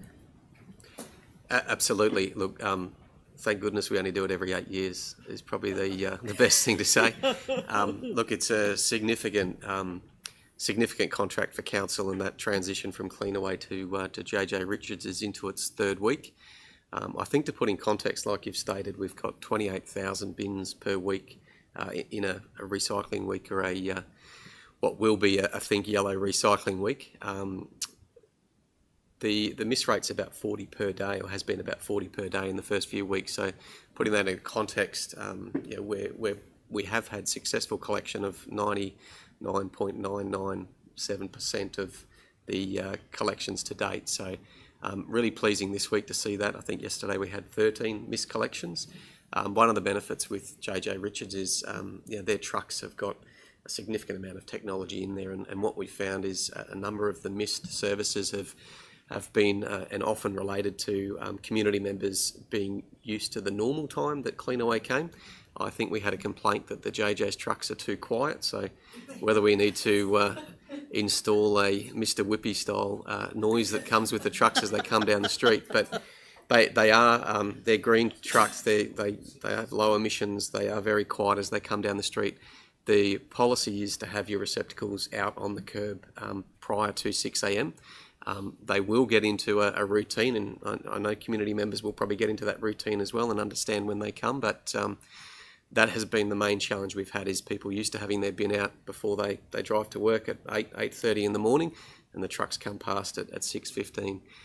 There's a few complexities there. I'd encourage individuals in the community that are having issues to contact council, and as we work through those issues, collections will obviously reduce even further from where they are. But I just need to commend JJ Richards, our waste team and our customer service team for the way that they are handling those calls, and to see not only the initial rate of 99+%, but to see that reduced to just 13 yesterday. We are getting on top of that. I think the recycling Think Yellow, so everyone is used to the old wet and dry. As we harmonise those bins, you'll see a red lid bin that will be wet waste. We are really looking to provide a strong education program and get as much of the waste that we can divert from landfill out of that red lid bin and into what will be a yellow lid bin or a recycling bin. So the dry waste bin now, the green bin, will have a yellow lid on top. That education will come out. That material will go into one of the JJ's trucks. They're a 35 cubic metre truck, and that will be transported up to the material recycling facility in Cairns. So at the moment, our standard practice is all the cardboard, cans, glass, plastics that you put into that green waste bin, they end up either in Tully, in our landfill that borders World Heritage wet tropics, or at Stodders, where they're going into landfill. Those will now be separated, they'll be recycled, and council will be paid for the commodity that comes out of the region. And that will start, transition will start in March, but the education obviously prior to that. The technology that JJ's bring to the table is amazing. They've got some AI in their trucks. The program's called Black Moth, but it can actually, it looks at the waste that comes out, and it can actually provide feedback, so we can do some more targeted education. So if we are seeing a significant amount of contamination from town sites or areas, we can really target that education. The risk to council is it gets dumped on the floor of the MRF, the material recycling facility in Cairns. There's too much contamination. They scoop it up, they send it up the hill to Mareeba, and it ends up in landfill anyway, and council pay for that. So education will be critical, and that will come out in the lead up to March. Well, thank you very much. I'd also really like to thank the community for their patience and their help. Like, all the feedback that they've been giving us has been great to work together with the council. So thank you to the community. Thank you. Councillor Chewy. Thank you. Through the chair for the CEO, just following on from the bin conversation, there were some issues with public placed bins at Mission Beach. Was it, dare I say, illegal dumping, or were they missed, or do we need to, because once again, on a good sunny day, the population, everybody comes out and has an ice block and a packet of chips, and the rubbish does increase. So do we know what happened there? Through the chair, the weekend certainly reminded us why we love to live here. It was an amazing weekend, and people were out and about and utilising the facilities. Look, there's been a couple of challenges. Who would have thought we had 6 different keys for those public place bins? So we've worked through that and resolved that issue. Look, some is just residents utilising the public place bins for residential waste. I think you and I conversed on the weekend about Bingle Bay. We had officers out there. They serviced all the bins on Sunday. And the Bingle Bay bin, after being serviced within an hour, had bags of rubbish piled around it as well. So, look, there are still some challenges there. We'll continue to monitor.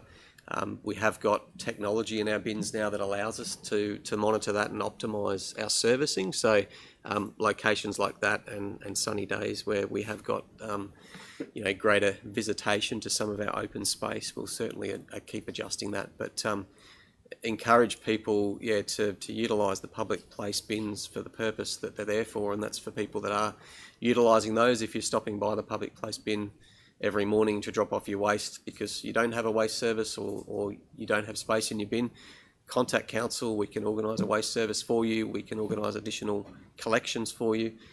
There are other ways to deal with that.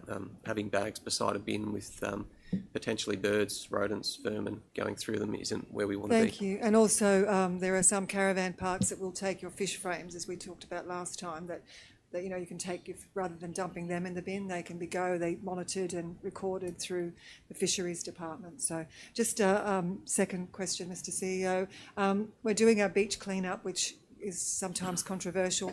When we approved it the first time, we talked about furniture was being removed because it ought not be there.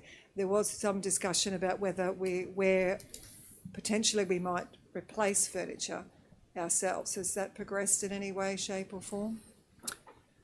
Look, through the chair, we have certainly considered that. I guess we'd be interested to understand again the locations. I think if you look at South Mission Beach, for example, and walk from the boat ramp down to beaches, then you'll count upwards of 18 picnic settings there. So it is about optimising that. But if community members identify locations where they believe there's an undersupply, certainly council can consider that in line with our open space strategy.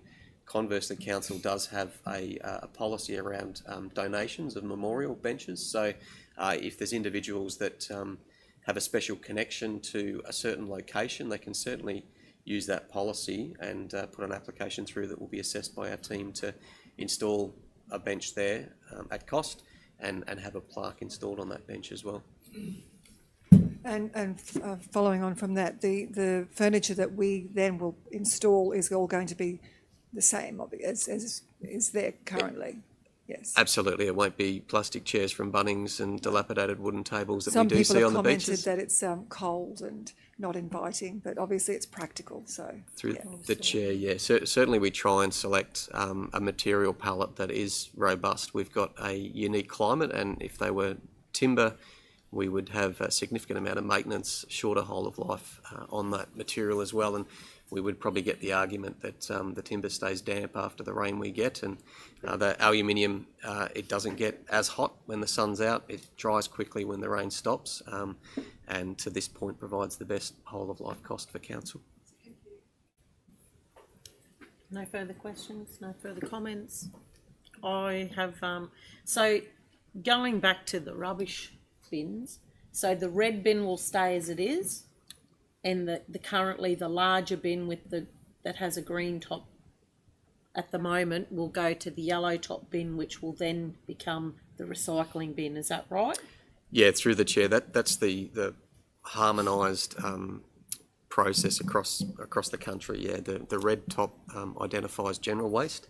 which is putrescible and goes to landfill, and the yellow top identifies a commingled recycling, which is all the recycling materials that will be diverted from landfill. So you may not see an entirely new bin. Some bins, if they are in a reasonable condition, will just see the lid changed to a yellow lid. But again, if there's community members out there that have issues with wheels, lids, their bins at the moment, obviously through our new contract with JJ's, we will make sure that all bins are serviceable and renewed in a timely manner. Councillor Baines. And just further to that question, I mean, I know that the promotional program that was run by the MRF out of Cairns has got some great information on what not to put into the yellow bins. But there's nothing to stop people now starting to work towards that separation and start preparing yourselves. Because one of the most important things, and this is after we had the visit to the MRF, was that soft plastics. You know, the soft plastics don't go into that bin. Don't collect it all and drop it in there in a plastic bag. Keep it out of there. So, I mean, my mum's already on to me. That doesn't go in that bin. So, you know, it's important. We've got to keep that training up, and people can start now. That doesn't affect the collections at all. Yeah, and through the chair, I think timely at the moment as people open their rates notices, you'll notice there that there is a waste utility charge there. That is less than the previous environmental management charge, but that's the real opportunity. Is it costs a lot to collect material and cart that all the way up to Mareeba. If we could reduce that, it obviously reduces the costs of our waste business unit, and the intent would be that council to put themselves in a position where you can continue to see that charge reduced. Councillor Jessup. Yes, just reiterating to you what your comment was, Councillor Baines.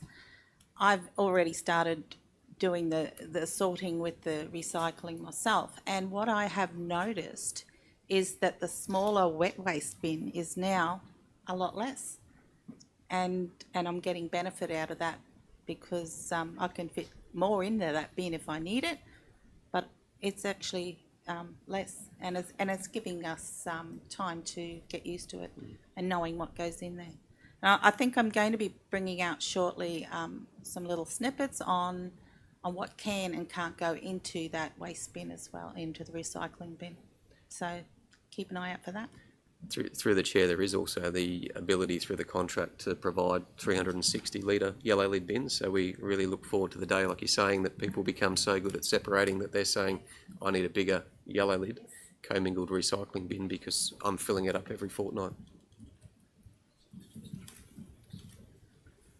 I would also like to take this opportunity to congratulate Terry Mossop, who is one of our staff members. Most of you will know, some of you may not know. I would like to take this opportunity to congratulate him on his recent award and recognition for excellent leadership. He stepped up out of his job into another position in our unsealed roads team, and he was successful in that recent promotion.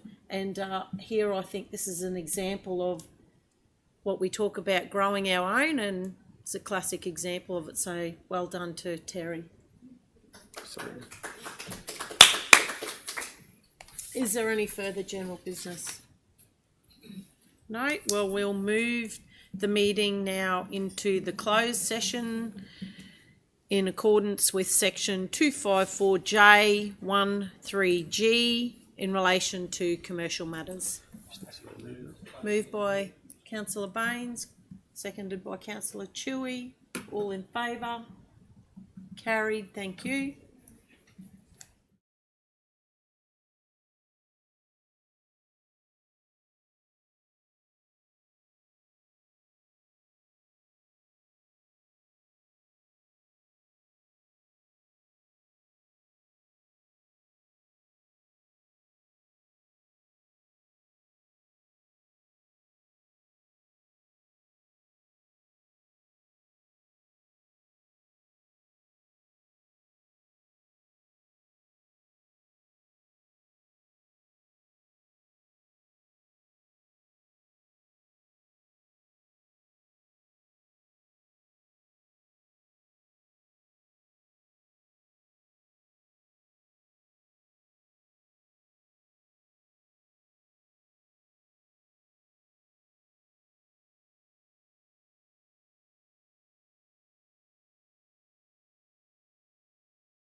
Okay, can I have somebody move that we go back into, moved by Councillor Baines, seconded by Councillor McLeod, all in favour, thank you. We move on to confidential reports, 8.1, over to you, Mr Goodman. Thank you, Mayor. Councillors, this report is to consider the 2024-25 regional bitumen reseal program that's been done as a joint procurement exercise through FNQ Rock. Council undertakes an annual bitumen reseal program in order to maintain the road network. Previous programs have been successfully delivered under collective procurement arrangements with our neighbouring councils. The Far North Queensland Regional Organisation of Councils, excuse me, FNQ Rock, was tasked with inviting tenders for the 23-24 regional bitumen reseal program. 6 submissions were received. These were evaluated by the Project Steering Committee, which included officers from each of the participating councils. FGF Bitumen Proprietary Limited was recommended as they provided the most highly competitive submission. FGF Bitumen was awarded the contract by all participating councils except for Cookshire Council, which resolved instead to complete the work under their existing pre-qualified supplier arrangements. Thank you, Councillor Chewy. The 23-24 arrangement included provision for the contract to be varied to include resealing required during the 24-25 and the 25-26 at each council's discretion, 25-26 year at each council's discretion. Following the successful delivery of the 23-24 reseal program, FGF Bitumen Proprietary Limited were invited to quote for the 24-25 program. Following detailed consideration, it is recommended that the existing contract with FGF Bitumen Proprietary Limited is varied to include the reselling program for the current financial year. Whilst there are several councils involved in the collective procurement arrangement, each council has an individual contract with the supplier, as FNQ Rock does not have formal delegated authority to contract on behalf of council.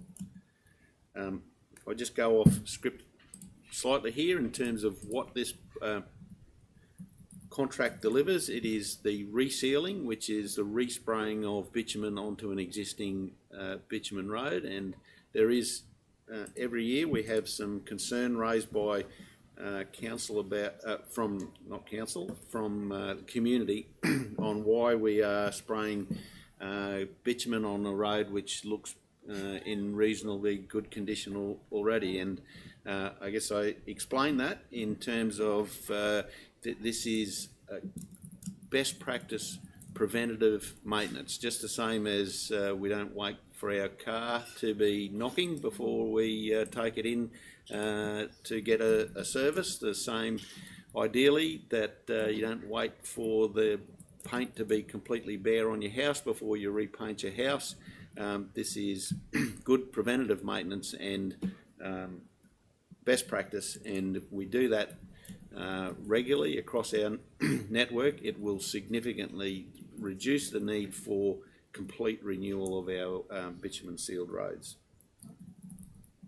Councillors, the recommendation is that Council varies the contract CCW 000244 2023/24 Regional Bitumen Reseal Program with FGF Bitumen Proprietary Limited by including the resealing program for 2024-25. Based on the indicative works program and pricing, the annual contract value is estimated at $1.51 million, excluding GST. And secondly, delegate authority to the Chief Executive Officer in accordance with the Local Government Act 2009 to enter into contracts, negotiate, finalise and execute in all matters associated with or in relation to this contract, subject to Council's procurement practices and policies. Thank you. Are there any questions? No. Councillor Purban? Thanks, Chair. Mr. Goodman, some roads that will be included in this reseal program or some regions. Would you be able to give us a list? Yeah. Without providing an exhaustive list, I can certainly detail some of the major roads and streets that we or regions that we're working on. So in Cardwell, Gregory Street, Dunn Road, East Palmerston, Ellerbeck Road. Apologies, these sort of in alphabetical order. I'm jumping all around the region here. Eubanangi Road, Garradunga Road. There's a number of streets within Curramine, Meena Creek Road, a number of streets in the Tully Township, Walter Lever Estate Road, Flying Fish Point Road, Bingle Bay Road and Tully Gorge Road. Thank you. Any further questions? Something. Moved by Councillor Bain, seconded by Councillor Pervin. All in favour? Carried. Thank you.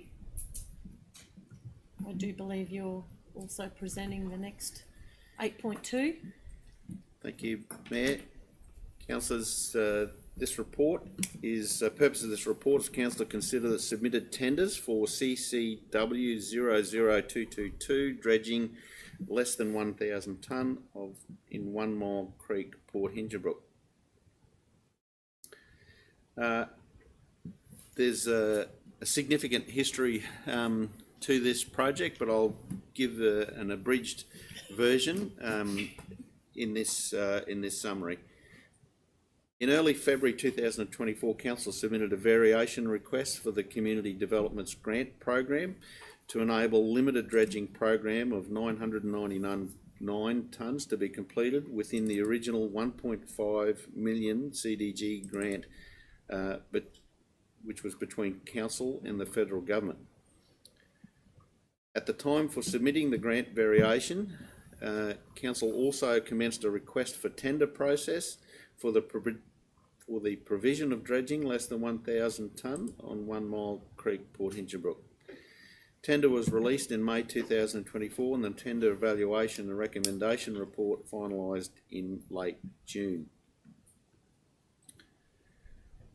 On 9th of August, the Commonwealth advised Council that that's 9th of August this year, the Commonwealth advised Council that the Community Development Grants Program had been closed off and that the previously approved grant and Council's variation submission dated 1 February 2024 would be subject to a new federal government budget allocation and approval process which was not to be finalised until late October 2024.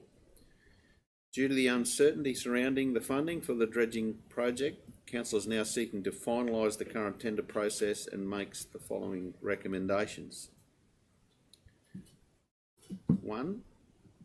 Note that a variation request to amend the project activity is pending approval through the Commonwealth Community Development Grants Program. 2. Subject to ministerial approval of that variation request, accept the lump sum tender for contract CCW 00222, which is dredging less than 1,000 tonne, 1 Mile Creek, Port Hingebrook, as submitted by Australasian Marine Associates Proprietary Limited for the tender amount of $456,000. In accordance with the Local Government Act 2009, thirdly, I should say, in accordance with the Local Government Act 2009, delegate authority to the Chief Executive Officer to enter into a contract, negotiate, finalise and execute any and all matters associated with or in relation to the contract subject to Council's normal procurement policies and practices. And finally, request the Chief Executive Officer capture the increase in revenue and expenditure as a result of the CDG project emergency dredging of 1 Mile Creek at budget review. Thank you.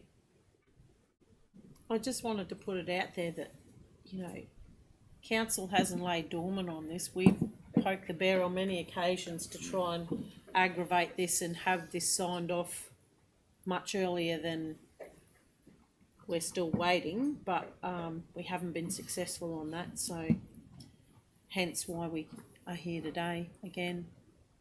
Councillor Chewy. Thank you, and yes, I agree that this has been an issue for a long time, and so that brings me to my question that I think this happened. Council has no control over where we are now. Would that be correct? Through the chair, I'd say very limited control. Yes, yeah. I mean, Yasi changed the landscape of more than just Port Hinchinbrook, but it really impacted on this. So my question then would be, and we know Mr. Demeto is a very strong voice on all matters of Port Hinchinbrook, so ought community council a little more reach out to Mr. Demeto to try and source funding for a better arrangement for their boating infrastructure? I mean, Mission Beach, through lobbying, received a new and upgraded facility. Surely something that is not going to fill with mud, things like that. I mean, I know it's a long way off, but we need, I believe, my opinion, we need a better plan for a long-term future. That's my question. Thanks for the question, Councillor. Through the chair, Council have been working on a better plan for Port Hinchinbrook. I think we need to put into context that Port Hinchinbrook was a private development and a private development that failed. It's been Council's intent over the last couple of years to de-risk that private development for another developer to come in and realise the vision that was Port Hinchinbrook. So we've done that through taking on board the roads, taking on board some of the infrastructure, land acquisitions, sewage treatment plants, and obviously the dredging is the last piece of the puzzle. So the Mayor, then Division 1 Councillor and officers met with Mr. Demeto up in Cairns on the 31st of May, and members from Economic Development Queensland and other relevant state departments to discuss a long-term plan. So we would certainly have been advocating and attempting to bring that group back together actively for the last 3 or 4 weeks without much success. So would certainly encourage EDQ and Mr. Demeto to bring that group back together to understand what a long-term solution for that region looks like. Council have again sought a proposal to detail what a long-term dredging plan would look like for Port Hinchinbrook, to undertake the relevant permits and approvals to deliver not just we're talking emergency dredging today, but not just the long-term dredging, but maintenance dredging moving forward, and also sought funding through Works for Queensland to fund that. So really, Council has been, at times, it's felt like well funded by the state and federal government to deliver this project, doing a lot of the heavy lifting and trying to also protect the broader ratepayers of the Cassowary Coast through that process. So we continue to call on the state and federal government to continue to support Port Hinchinbrook, which was, like I said, a failed private development that was severely impacted by one of the most significant severe tropical cyclones that this region has seen. Thank you for that. But Mr. Goodman, as in your engineering, obviously, capacity, is there space somewhere at Cardwell for a different type of facility? As opposed to using that access, could they in fact, I don't know, I'm not an engineer, so is it, that's my question. There are, through the chair, there are other options that could be considered. Certainly there's been some very conceptual, some concepts developed for moving the boat ramp much closer to the mouth, which would then require far less maintenance of a channel to make that public boat ramp. I think if that is going to be the final solution that ends up with, the problem with that is the rest of in my personal opinion, that consigns the rest of the development to never being dredged. So that would be the trade-off there. Again, you asked for my personal opinion. I'll provide my personal opinion that long-term dredging and success in that would require multi-government cooperation and contribution to funding and yes. Councillor Purven. Mr. Goodman, I noticed in the officer's recommendation, the figure's about 450 odd thousand. There's talk out there that we have 1.5 million to be spent on dredging. Not obviously not a shortfall or anything like that, but is there a breakdown of the 1.5 or anything? Yep. Through the chair, thanks for for the question. The Councillor, the scope of this works is limited by not so much by the potential funding, but by the environmental requirements. If we dredge less than 1,000 tonne, there's a slightly or significantly lesser not standard, but approvals process required. So that's we know we can't do more than 1,000 tonne. It just won't be approved, but we can deliver on that. But it is really important, councillors, that you're aware that the $456,000 is not the only expenditure that will be required, and it doesn't include any contingencies that we think are appropriate for this project. It doesn't include the costs of council to date. It doesn't include the project management costs during the delivery of this project, and doesn't cover for the very unlikely contingency or the possibility that there may be some residual acid sulfate soils or heavy metals or higher salt content left in the spoil that we will have in the geo bags in the car park, and that would take some significant funds to then dispose of that properly. So, and we add all of those things up, despite we're talking about a contract here for $456,000. We are talking around closer to $1.1 million that council would need to have funding for before we would recommend proceeding with that, and that's on the basis that we are we're comfortable that this project will be delivered well under the possible $1.5 million that we had, or we actually do have in the old funding agreement, that we need to have that variation approved to deliver on this work. But certainly it shouldn't be understood by the community that we will only be spending $456,000. Thank you. Councillor Littlemore. Through the chair. Thank you for your recommendations and your report. My comment is that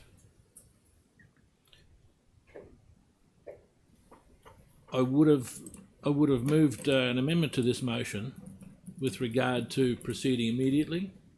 The sense of frustration in the community down at Carbwell is absolutely palpable when you're there.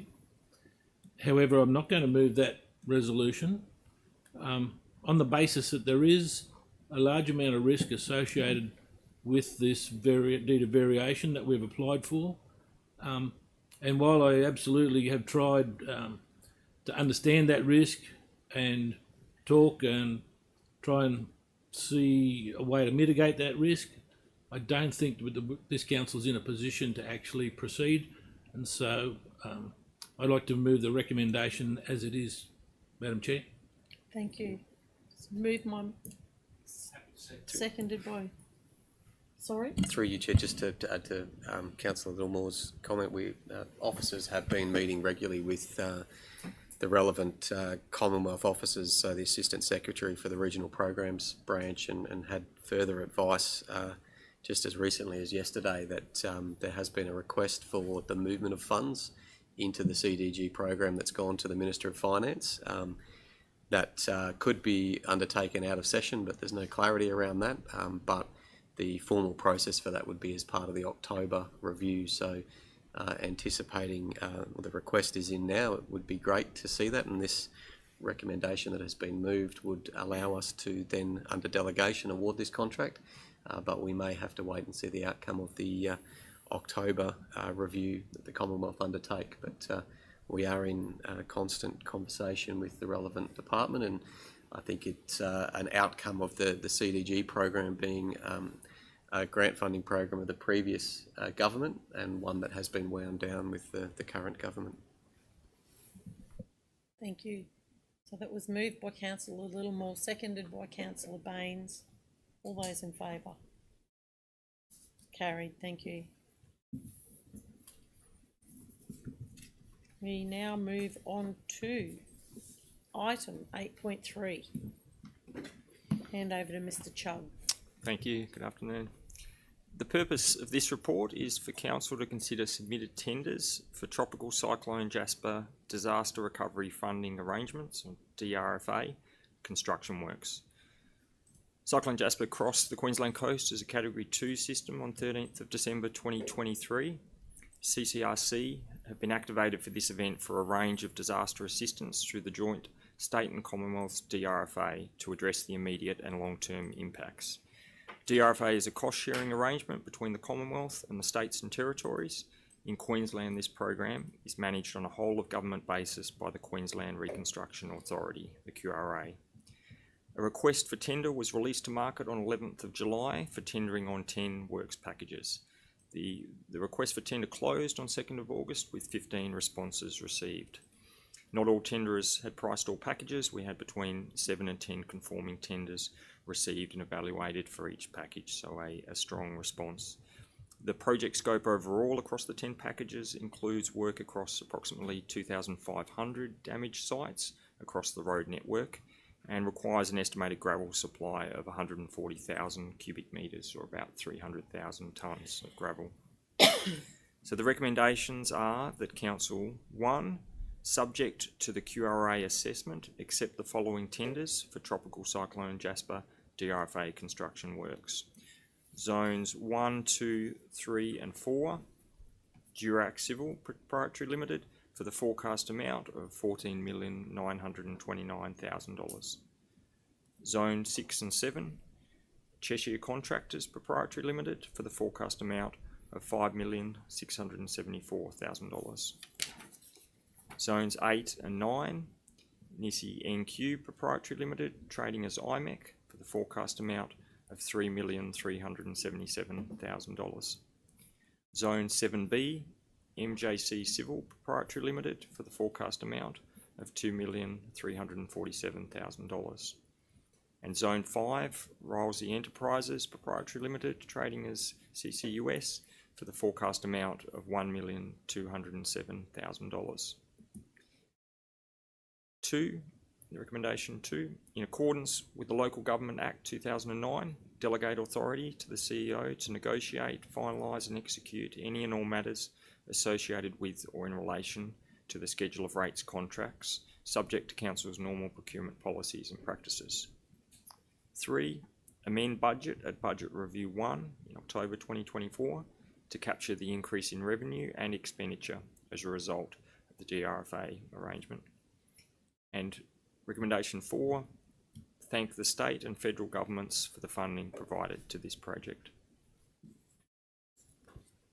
Thank you. Are there any questions around contract? No? Someone want to move the motion? Moved by Councillor Jessup, seconded by Councillor Littlemore. All in favour? So that's Baines in favour, Chewy in favour, Littlemore in favour, Jessup in favour, McLeod in favour, Pervin against and Millwood against. Thank you.